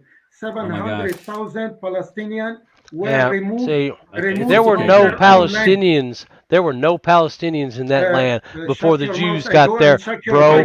There were no Palestinians because Palestine didn't even exist then. Are you stupid? You are the stupid one. All right, stupid doesn't help. All right, let me learn your history, buddy. Can I say something, Eric? Can I say something, if you don't mind? Let me just address this first off, and I'll let you come on, Abbas. Give me a second here. All right, yeah, his question was, okay, 100 years ago, at the fall of the Ottoman Empire, all of those lands were divided up according to England and France and the Allied powers. Now, this is something that has been going on since time began. When you are a nation and you go to war with your neighbors and you lose, it's not, the expectation is not to give you back the land and saying, here, all right, well, mea culpa, here you go, take it back. There are ramifications for your actions. So when the Ottoman Empire sided with the Austrian-Hungarian Empire, sided with the German Empire, what do they call themselves at the time? They sided with them during World War I and lost. There are consequences to that. They lost. So when those lands were lost and they were ruled by the British, which naturally happens, where did Abbas go? Okay, he'll come back on. Which naturally happens at the conclusion of all the wars, and then those lands are divided up accordingly. Don't get all butthurt and say, well, this is some type of indignity imposed upon us by, allied ruling powers, when this is a natural consequence of war. If you do not, it's just like the 67 war. This is what's so amazing to me. Is the 67 war, Israel, here you have Israel's attacked by 7 separate nations. 7. And when they're attacked, and they actually take the land from those nations that attack them from Golan Heights, West Bank, Sinai Peninsula. And you have all of this sniveling, whining, complaining that, well, why do the Jews have this land now when we were attacked, when we used this land to attack them? You have no justification. You have no moral basis. You have no legal basis from which to argue. If you do not want to have land taken from you, don't go attacking your neighbors, because this is just a logical consequence that has been demonstrated time and time again throughout all of history. In France, Eric, to cement your point, in France that happened. You know, what's that to do with, World War One and World War Two? What's that to do with Palestinians? Dude, have you been listening? I'm talking to the guy, Eric. He's listening to me. You guys cannot wait till I finish my sentence. Yeah. I want to hear what Paul has to say. Go ahead, Paul. And then we're going to bring the boss on. When they got their butts kicked by a united army from multiple nations, guess what they did? They started to divide up France. Okay. They eventually allowed France to be France, but it took a long time. And that's historically what happens. It's exactly what Eric said. You attack someone, you get your butt kicked. Sorry, you lose the land. And that's what happened to the people in Israel. All right, Abbas. And Iraq. Yeah. Hi. Salam to my brother Yahya, and hello to everybody else. I just want to say that everybody keeps saying that. I heard a few times people are saying Philistines were not there before the Jews. Jews were well before the Philistines. So can somebody explain that to me? In Genesis, it says in the time of Abraham, he was walking in the land of the Philistine, and Isaac was in the time when there was a king of Philistine. I don't know. Maybe somebody can explain that to me. This is just my question. Yeah. Dominic is going to answer it. Abbas, I'm answering your question. I want to make one comment as well. Okay, let him answer it. Okay. Basically, with the actual Philistines, there's been recent archaeological evidence that actually proves that the actual Philistines came from Greece. There's actually no links to the actual. So the actual DNA evidence actually links them back to the actual Greek, to the actual Greek Empire. So there's no actual evidence to prove that. So you're saying this Philistine 4,000 plus years ago in the time of Abraham. The Philistines are not the Palestine. One second, hang on a minute. Palestine is English word. It's the Philistine. In Arabic is Philistine. Same as Philistine. Yeah, but that's not Greek. That's not Greek. Well, that's not Greek. Hang on a minute. Calm down. See, have a chill pill. Now you see what you're trying to do now is you're trying to make a straw man argument. I'm answering Dominic here. No, you're making a straw man argument. I'm speaking, man. Have some manners. So when those Philistines 4,000 plus years ago, so you're telling me those Greeks were settled down in that land where Abraham was walking. Is that what you're saying? What I'm basically saying is that there's no link between the current Arabs that are in Palestine to the fact. So when you're looking at Near East, Boss, can you turn off your mic for a minute so we can hear Dominic? 1 second. When you're looking at Near Eastern ancient archaeology, I can't remember what they were spoken like something like Canadian. They wouldn't have even spoken like the actual Philistine language would have been something like along those lines. So you have any evidence where you got this archaeology? I put some links. And bring yours too, boss. Bring yours too, buddy. No. This is your word against a very commonsensical approach that if you read the Bible, bring it, boss. So not stated here is there is. This is very rude, actually. When I'm talking, the guy is just keep cutting me off. It's not nice. Finish off. Finish what you want to say. because you can't back your own position, buddy. Well, I'm quoting your Bible, buddy. Abbas, let me ask you a question. Okay, so I can get my mind around this. You're saying, okay, in the Bible it says that the Philistines were in the land at the time of Abraham. Is that correct? No, Abraham is in the land of Philistine. Not Philistine in the land. It's not in the Bible. Where is that? Where is that? I got it back. Genesis chapter 26. Verse where is the land? Where is the land, Abbas? Where is the land? Where Abraham was in that land, and also where is the land? Also Tell us where it is. Sorry. Come on, man. 1 second. Tell us where the land. Guys, allow the man to give you the reference. Allow the man to give you the reference. I don't know why. Children. Exactly. I don't know. Calm down, man. What's happening? Yes, Holy Spirit, man. Just calm down here. Come on, man. Why are you waiting? I just want the verse.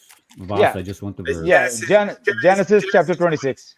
He's Dominic, hold on. 26 what? Genesis 26, verse 1. Genesis 20. Golly, guys, stop. 26 what? 1. 1. 26, 1. Okay, all right. So you're saying that Abraham was in the land of the Philistines. Am I correct on this? Eric, Yes, that's you heard correct. me. Eric, you heard me. I asked a question. I wasn't making any. I said, who were those people in the land of Palestine? I want you to answer me. Okay, well, Do you I mind- would assume do that you they're mind the if I people say who something inhabit about the that? land. No, hold on a think second. I want to get to the bottom of this. Hold on, give me a second. So you're saying that the people that were in the land were called Philistines in 2000 BC. Is that right? That's right. There was a king of Philistine and there was a land of Philistine. Okay, and you're saying that they're Greek. I'm not saying that. That's your friend saying that. I say Abraham was in Who's that saying land that? of Philistine, and I'm saying that they are the same people as Philistine today, unless you prove me otherwise.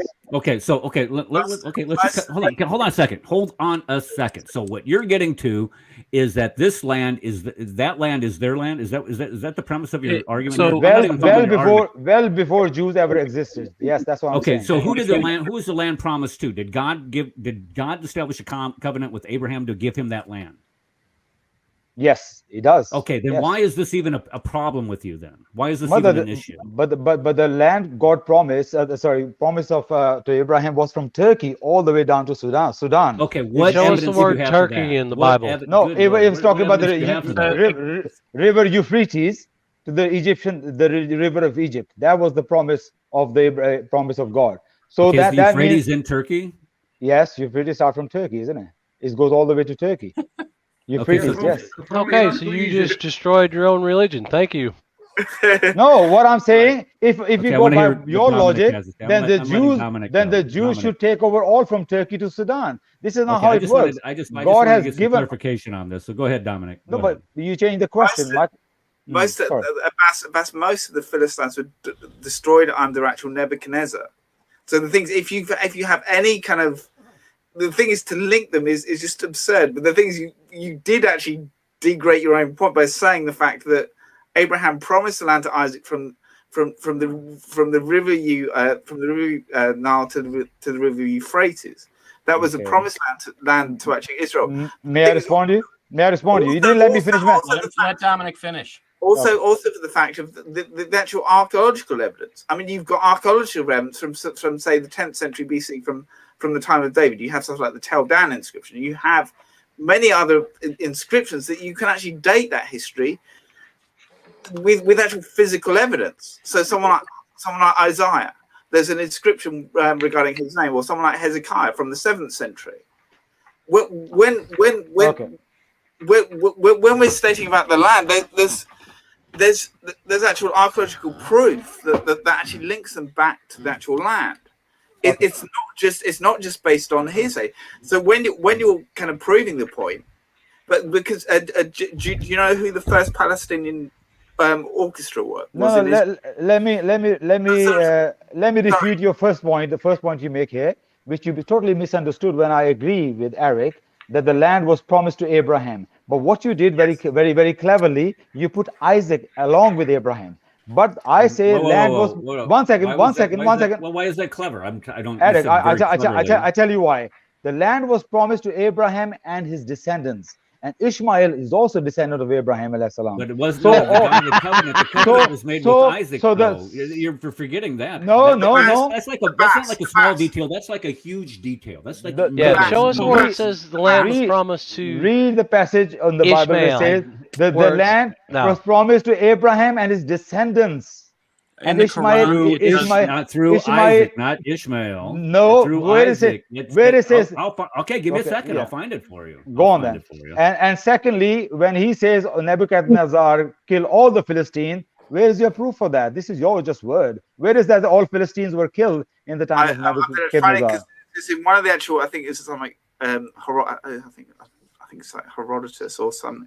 I'm trying to find that now, but it is one of the. Do you know? I'm trying to find the source. Because this is the first time I ever heard the Philistines all were destroyed. I would want to ask a question about this, honestly. When we're dealing with thousands and thousands of years, millennia, centuries, can we really say that one group is the same group now? I would argue, let's take the Egyptians. Are modern day Egyptians the same as the Nubians from before? I would say that's a hard case to prove.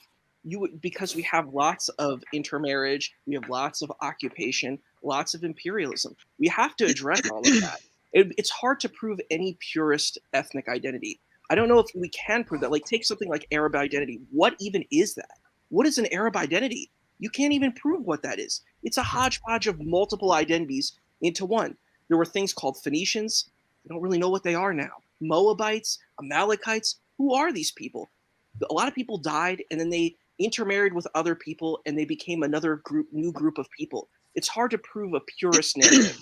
That's what I would think we need to argue in this context too. Well, I think if we look at the Jews right now in Israel, they are not all Jews or descendants of Abraham. Many are the people came from the, what do you call it, near Russia. They came from Russia. There was a kingdom there. They were all pagans. They turned into Judaism. And many of these Zionist people they were not descendants of Abraham. So we can say that they are not also Jews as well. So where this argument will take us? May I say something about the Tatar people of Russia? Would you say they're not truly Tatar? I think a lot of people in Russia had their own ethnic communities, like USSR had. You had many indigenous, not indigenous, but ethnic minorities that existed there and intermarried with each other. So you have a huge, like you have that what is he, MMA fighter? He's a Russian, but he's also a Tatar. I think that exists too. You have your ethnic minorities that exist within the construct of the Russian Empire. Yeah, well, I would just want to say one last testing, 1, 2, 3, testing. I just want to say one thing. We hear you. We can hear you. I just want to say one quick point I want to make, that I, as a Muslim, I have no problem as a country of Israel exists. I have no problem. Only my problem is if they go back to the borders of 1967, before 1967. Occupied territory, as long as they give, I have no problem. I think most of the Arab countries, they don't have problem with that as well. Okay, and let me ask you a question about that. Goes back to the 1948 borders. That's what they have. Okay, let me ask you a question about that, Abbas. Abbas, let me ask you a question about that 1967 border shtick. That's right. Okay, so if Israel's attacked by Syria through the Golan Heights, is Israel, I'm sorry, Ed, I didn't see this, you're backstage. If Israel is attacked by Syria through the Golan Heights, should Israel have to give that land back to Syria? Well, first of all, I just want to say that I am not very much a political person, but what I heard that is United Nations, according to United Nations, they say if you win a war and you occupy the land, you have to give back the land. If I'm not wrong, correct me if I'm wrong. No, that's not what the laws. That's not what the laws of warfare. That's not what the laws of warfare say. No, this is if you attack a country from a certain land in your own country, then if you lose that war and that country that you attacked wins and takes that land, you're not entitled to it back. What about Jordan when they attacked from the West Bank and they were pleaded with to stay out of the war, yet they attacked Israel anyway? Do you think that should be given back to Jordan?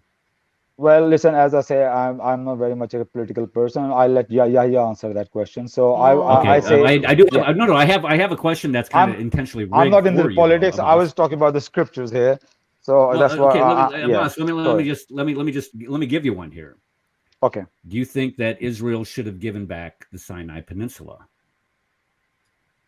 If it's in the regions which they occupied after 1967, yes.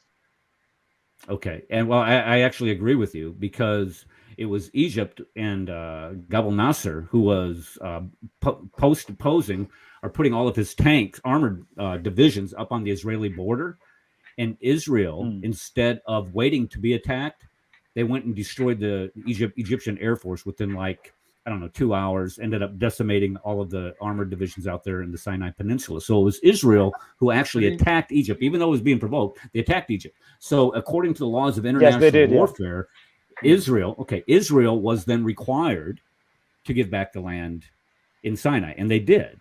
It's under parts of it are under MOFO today, but it doesn't matter. They did give it back. But the other two regions, they have complete. So this is when you start saying, well, we need to go back to this 63-67 borders. Why? I mean, if you get your butt kicked for being provocative, like they were, if you attack somebody, don't get all your undies in a bunch. I heard that it is against the United Nations that you have to give the land back. That's why they have against the resolutions. Sorry, there let was me that's not let, true. let, a lot of please, noises coming. let me say something. Let me say Where'd you something. hear it? The presence, the presence, the presence of Israel and the land, it is destined by God. So He's gathered them back because it's a sign of the end. And with all this problem, Israel will dominate and will go from strength to strength, and they will be the one who will be overpower everyone around them, and there's no question about it. As the Israeli actually, they are ruling the world, starting from United States to the smallest state.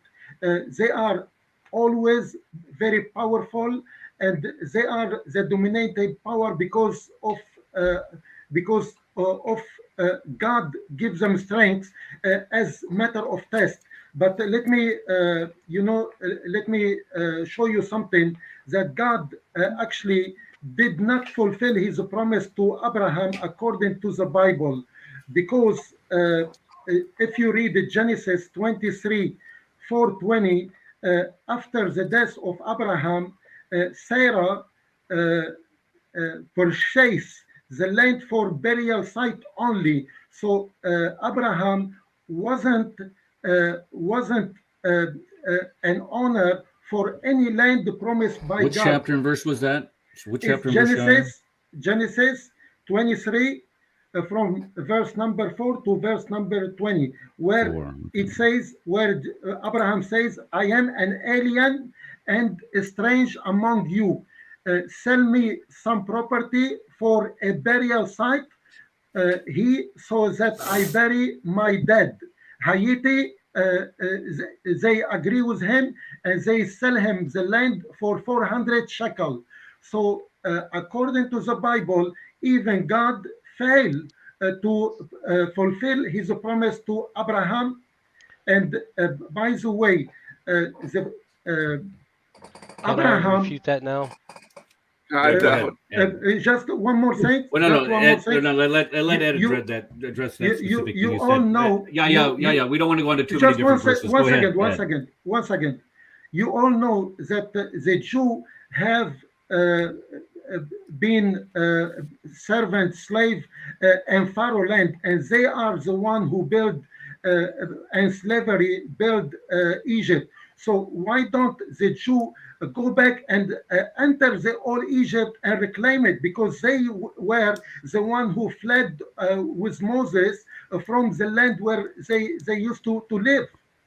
Well, that makes all kinds of sense in the world. The Jews go back into Egypt because they built Egypt. That'll work out. Yeah, absolutely. They've built it All right. with their own hands. Ed, what are you gonna? Ed, you I want was to say just going something? to bring up Deuteronomy 6:10, which is part of the Torah that Muhammad and Allah confirmed, where it says, "And it shall be when the Lord thy God shall have brought thee into the land which he swore unto thy fathers, to Abraham, to Isaac, and to Jacob." I don't see Ishmael hold on. anywhere Stop. here. Ed, where's Ishmael? You skipped Ishmael. Yeah, he's not anywhere in here. How about that? To give thee great and goodly cities which thou built not. So where is Ishmael again? Yeah, I can't find him. He's not here. He's not here in the covenant. Fair enough. Let me find it. To be fair, I will find it in a minute. Well, okay, boss. When you look for it, please. Okay, good luck for that. Give me just a second. Okay, thank you. I was just going to say, boss, make sure you not blessing, but covenant. All right, because there's a big difference between blessing and covenant. All right, go ahead, Yahya. By the way, please, all of you, visit my channel, because I have a video about what land has Abraham on, and which one belongs to the Jew, or does it belong to anybody else. As long as we know that Abraham came from the land of Ur and Iraq, and settled down in Egypt and Palestine, and God promised him the land for him and his descendant, still the land belongs to everyone around, and it's holy land. Actually, my conclusion, I just finished my the land is a promise for the believer and the oneness of God and the obedient servant of God, no matter who are they. And we are all this, So the Arab and the Jew. They Yeah, are I find some verses here. I find some All right, verses go here. ahead, Abbas. All right, you know, go ahead. bring us the verses, Abbas. Hold on, Abbas. Bring us the verses. Okay, Abbas. Before you do that, let Dominic. Hold on. Before you do that, Dominic, go ahead and respond. How many Jewish states are there in the world, and how many Arab states are there in the world? There's one Jewish state, and Arab states. Yeah. And I'm not against Jewish state. I told you I'm not against it. You're not against the Jewish state. I think I told you they have a right to have their state. I'm not against that. I told you, but I'm against the occupied territories, extended borders from 1967. I'm totally against that. And what basis are you making those border lines on? Deuteronomy let Dominic 6, finish. 6, Guys, let Dominic 18. finish. You guys, you haven't let Dominic finish. Dominic, go ahead. Abbas, what basis have you got? Because we can base scripture. So during the time of King Solomon, from the land of Bathsheba, I mean, you've got evidence of say Shiloh. Shiloh is one of those lands, or there's lots of evidence. There's lots of archaeological evidence that actually proves back that the Jews were in the land. I mean, they dug up, was it the altar of Joshua recently, to the actual land. So essentially, in places, even in places like Jordan, there's actual archaeological evidence that the Jews were there from that time. There's actual stuff that proves that. So when we're doing this, it's like, it's not just simply the fact of, okay, we have it's actual physical evidence, but you also have to prove that Isaac or Ishmael actually goes back to either Muhammad in the Hijaz region, which is even harder, because essentially, I mean, there's no one who lived in the Hijaz region during the time of Muhammad. So what you've got is a long shot, because you literally have to prove with an actual genealogical record that your actual case it's a hard case to prove. No, what you're saying is because there were Jews in the land well before for thousands of years, so now they have to take it back. No matter what people are living there, people are living there for maybe 1,000 years, maybe 500 years. They have no right to be there, because we are back now, and we're going to take land from you by hook or by crook. And that's why we see so many refugees sitting in the Gaza Strip. They are waiting for like 48 to 50 years to go back to their villages, to go back to the land. I think that's horrible. And you are defending it because God has given them that land, so they have a right to take it back. All I can say is Gaza was only like George W. Bush. He gave Gaza over to the Muslims, or he gave Gaza over to the Muslims. Look what state that they put Gaza in. Okay. Dominic, now you're taking me to the realm of politics, and I told you I'm the least of a politician. This is not the realm of politics, because the thing is, the thing is, according to Islam, they want the whole. When they refer to Palestine, they want the whole of land of Israel. Like if you kind of state. So the thing is, when we're talking about the actual roots to the actual land, that's the thing. We're proving our point from the Bible, dude. We're quoting scripture. No, and that's why I am ready to quote. I'm ready to quote, but the Dominic started talking something else. I told you. Quote it. Come on, let's see the Bible verses. Okay, yeah. Now we're going to say the descendants of Abraham have given the land. Genesis chapter 12, verse 7 reads this: Then the Lord appeared to Abraham and said, to your descendants I will give this land. So he built there an altar to the Lord who had appeared to him. Then Genesis 13:15 says, for all the land which you see, I will give to you and to your descendants forever. Then also Genesis 15:13 says something as well. Then the Lord said to Abraham, know of a surety that your descendants will be sojourners in the land that is not theirs, and will be slaves there, and they will be oppressed for 400 years. So many verses in the Bible say descendants of Abraham. What you That's read not is, including Isaac, though. See, the thing is, it said descendants. Abbas. Yes, thing is, Isaac is. Abbas, you when haven't you even read the Bible, you have to read the continuing of it. And then he goes to Isaac and he says the then he same goes to thing. Jacob. And then he goes to Jacob and he says the same thing. And then we get the God of Abraham, Isaac, and Jacob. And that's where you're not wanting to get the connection from. If And you're if you're wanting to say that you're wanting to look at the Bible and you're wanting to look Yep. at the Quran, then you have to be honest of what you are reading. You just can't stop there and go, these are the descendants. Continue the story and you'll see where the line goes. So are you saying that Ishmael is not a descendant of Abraham? We are saying that he wasn't mentioned. The promise wasn't going through Ishmael at all. It was Abraham to Isaac, then to Jacob, and then to all the children of Israel. Abbas, what you're missing is there's a blessing and there's things that were handed down. One is a blessing, okay, and then there is this other, then there's covenant, okay. Those things were handed down to the firstborn in general. Eric. Actually, Sorry. I have something for you I was guys. coughing. Hold on. Abbas, yeah. Hold on a second. Yeah. I wanted to address something. that there. Go I on. had myself because I was having a coughing fit. Okay.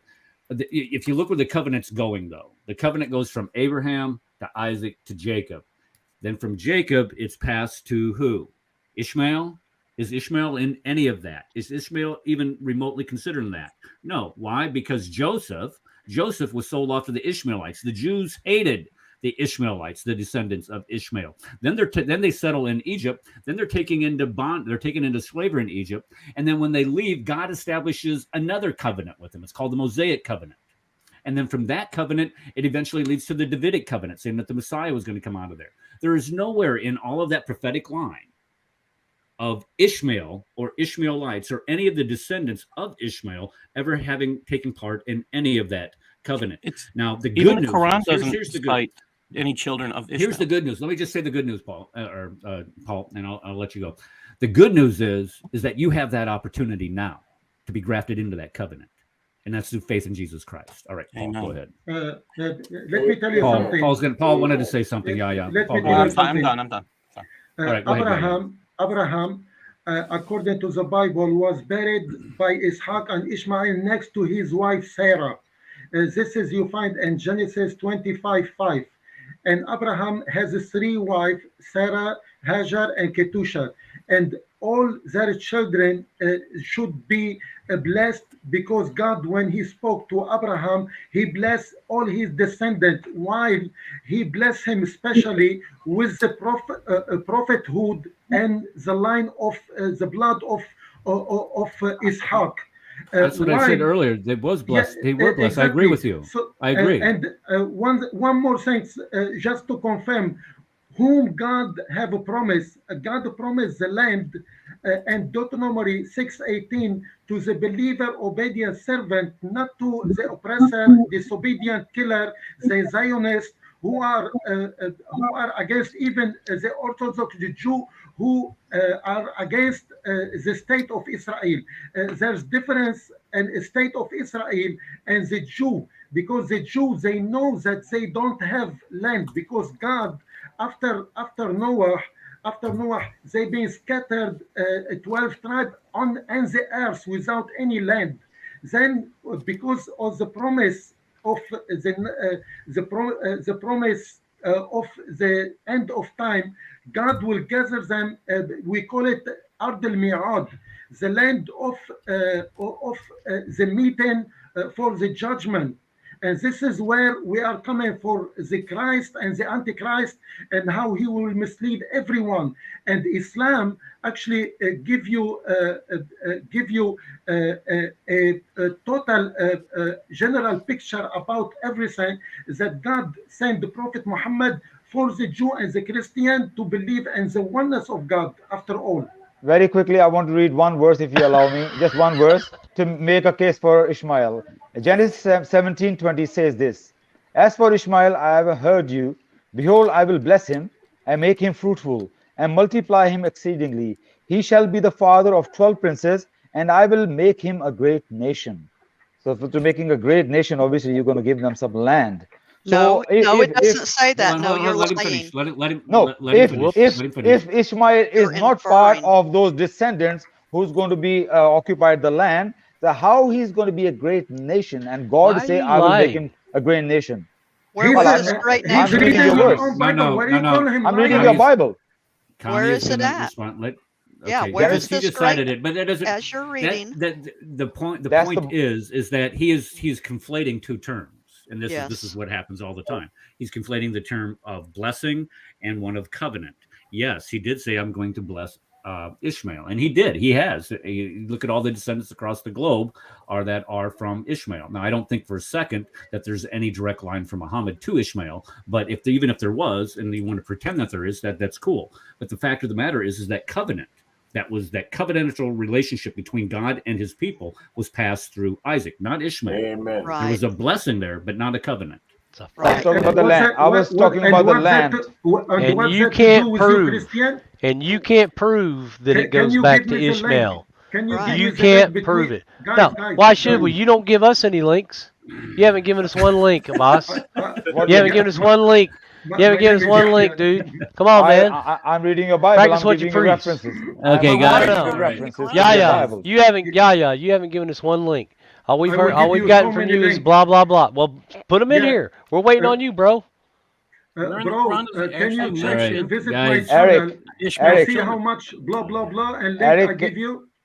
can I clear Well, one you're right here. misconception? We Yeah, don't okay, believe you. Abbas. I We're gonna let I heard Abbas on say your something, and stream. then heard on your okay. stream many times you complain that why God called you worst of the creatures, and you that means that you are beneath human being. You don't understand Right. what God is trying to say. God is not saying you're beneath human being. God is saying you are a human being who become beneath than other creatures. Meaning you are rejecting God and you are rebelling against God. So you are worse than the donkey or the pig. Why? They don't rebel God. They don't reject their God. So yes, anyone who rejects their God will become beneath anybody, anything other than earth, other creatures. So We're less you than are human. the worst of creatures in that sense. But that doesn't mean you are not human. You Just are as a remember, when you human, got one worst of finger, the when you creatures. got one finger pointing at everybody else, you got three more pointing back at yourself, buddy. Okay. Well, Exactly. I appreciate Not a your problem. honesty on that. I appreciate your honesty on that, Abbas, because Uh, I would agree So with can you the you don't. fact that stand that's I corrected, just that's explained to Yahya? you. that's Can you stand I corrected? explain wisdom of God to you. That's what the wisdom Yahya, of that's God can and you is. stand I get corrected that. by Wisdom what of Abbas Allah. said? Yahya, can you stand corrected by what Abbas said? I agree with him because God, this is what God does. He sent messenger and prophet, and all of them they teach the Lord our God is unseen and one.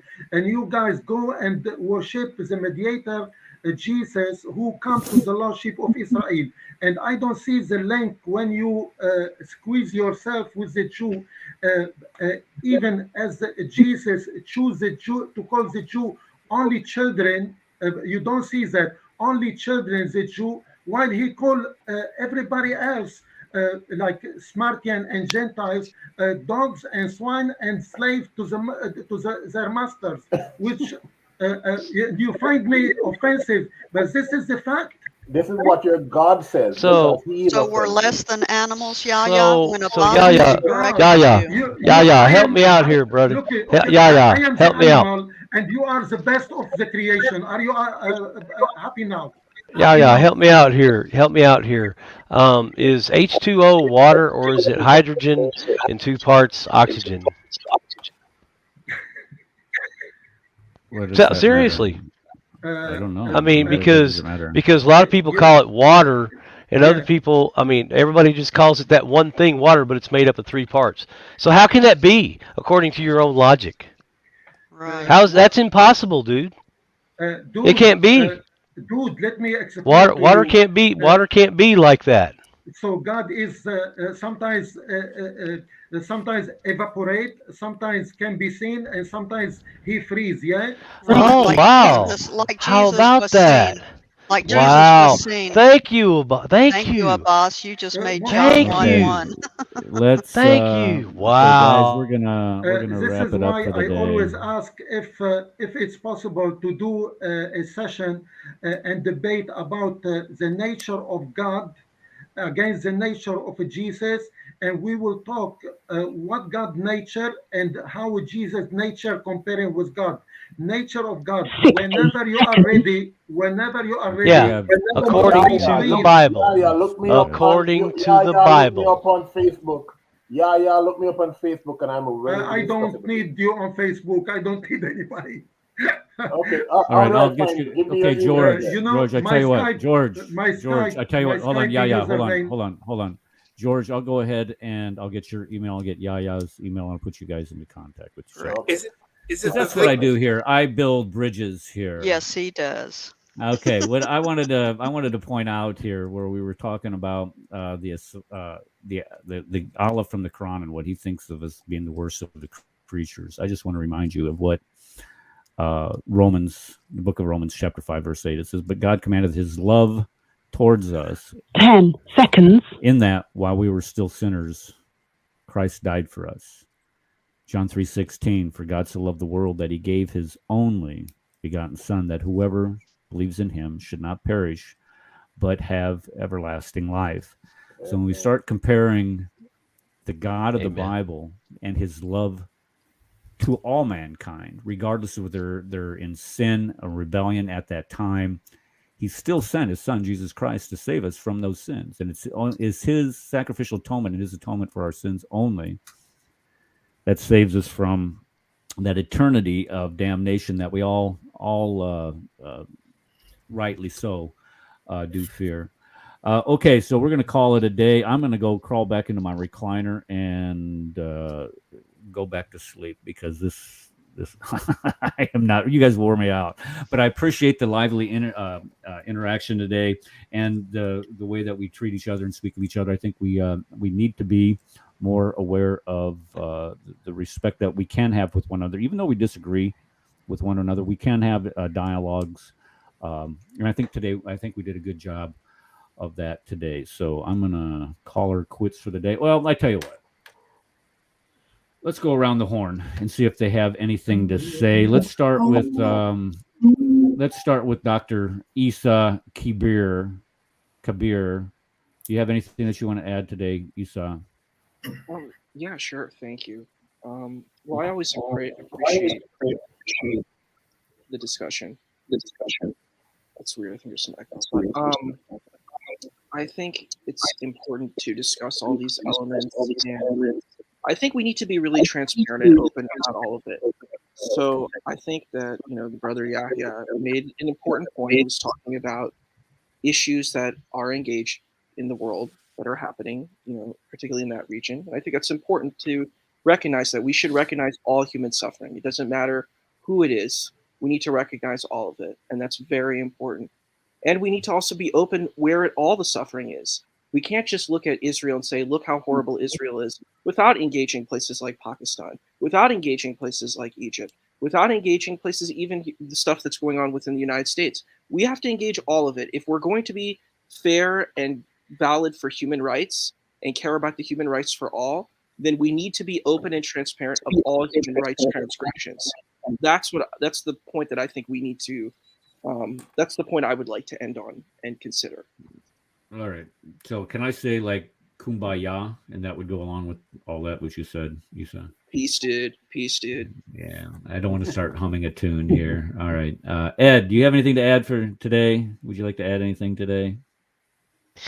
Well, no, just mainly that always remember that Allah and Muhammad confirmed the Torah and the gospel.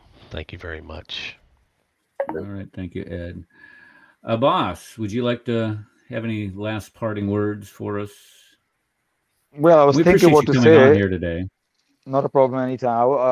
I was thinking what to say, but Brother Ed gives me an opportunity to say that Allah never says that Allah has confirmed all the Torah and Injil. Actually, Allah refute many a times in the Quran. Quran actually refutes it. You totally misunderstood it.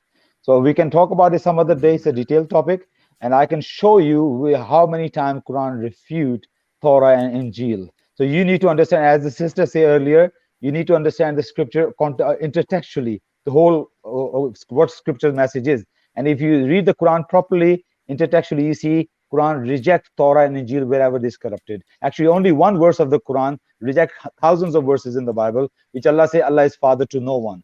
Bible is full of saying God the Father, God the Father, God the Father. So one verse reject all the thousands of verses which says that. So Quran refute and reject Torah and Injil, and I can prove it to you some other day, inshallah. Okay, thank you. How about Kufar phobia, the doctor of disaster? That's right. They call me dissecting Islam. Good to see everybody. Don't forget, Yahya is supposed to debate me on is Islam true or false. I'm waiting for that. Yahya, don't forget. Okay. That's it. And take some NyQuil. I've been riding the green genie for 2 days, to be honest with you. I'm going to do it as soon as we get. Well, I wanted to go to Chris's live stream tonight, so I might hold off on that. We'll see. And all right, yeah. Did you have? I was just going to say, and thank you for proving that the translations of the Quran are incorrect and lies. Thank you, Abbas. My pleasure. Yeah. Yeah. Any last words? Yes. Famous last words. Yeah. Not too many now. You get 723. You better hurry. I invite all of you to accept the creator of all the universe, the maker of a universe, whom will accept your repentance without shed of any blood, as long as you come to him with sincerity and obedience. Allah the most merciful and Allah the just, whom would not kill his son for the love of somebody else, but he will treat you all equal. Thank you very much. All right, thank you. Dominic, are you listening? I would say that we've proved the point that Islamic is anti-Semitic just by the last quotes that we've kind of heard here, because that was the subject that was the main subject that was brought up. We also proved the fact that Ishmael has no link to Muhammad or things like that. There was no evidence that was given for that subject. So also when we were dealing with the aspect of God, and the thing is, if we were dealing with the aspect of the Trinity and stuff, that's a completely other red herring that was kind of brought up in the fact of the debate that was brought up, because it's not the main subject that was here. So the thing is also the fact that you're using our Bible to prove the fact that Muhammad, the so-called corrupted Bible, to prove the fact that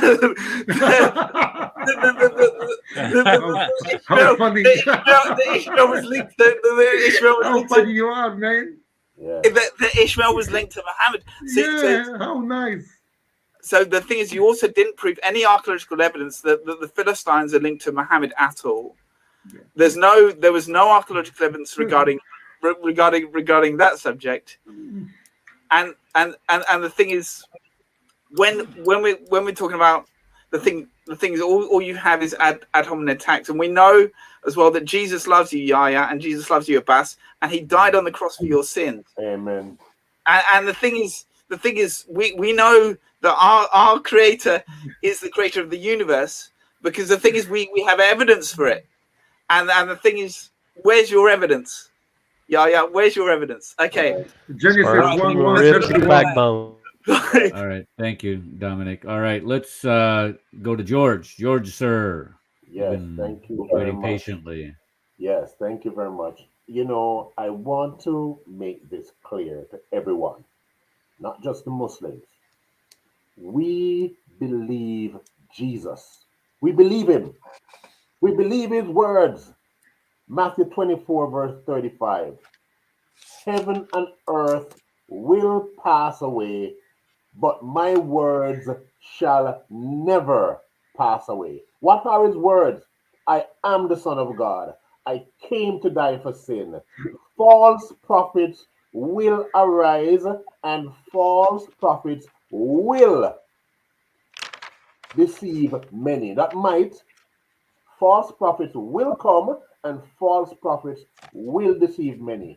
And I'm saying to you that there are many people, not just Muslims, many people who are deceived by false prophets. We believe Jesus. We follow his words because we know that what he says is true. It is active in our lives and it's confirmed by all the scriptures. Jesus is the center of all scripture. Not Muhammad. Jesus Christ is the center of all scripture. Amen. Amen, George. Thank you. All right, Sister Connie. I'm good. That's it. No parting words. That was beautiful. Wow. All right, Paul, any parting words that you like to? I just want to read to you one verse, one part of a verse from the Quran. It says, this is from Surah 4, 171. And this is Usama's translation. Not 3. Praise be to him that there would be to him a son. You know what it says just before that? Surely Allah is only one God. So thank you. Goodbye. Thank you. Isn't that say not 3 or is that 174 where it says say not 3? No, it's Surah 4, 171. It says, surely Allah is only one God. Praise be to him. That there would be to him a son. Okay. Well, there you go. All right. Again, thank you everybody for coming today. It's been kind of it's actually been a really fun day having this great interaction today. We will be back here on Tuesday evening. Not sure what the topic's going to be, but we will be here at 5 p.m. Central Standard Time. So if you want to come to the show, do not be late. And I'll be sending out on Facebook the top. I'll probably build something for y'all tomorrow and get it out. And hope to see you then. God bless everybody. We'll see you Tuesday. Get some rest. Thank you very much. God bless. Plan to.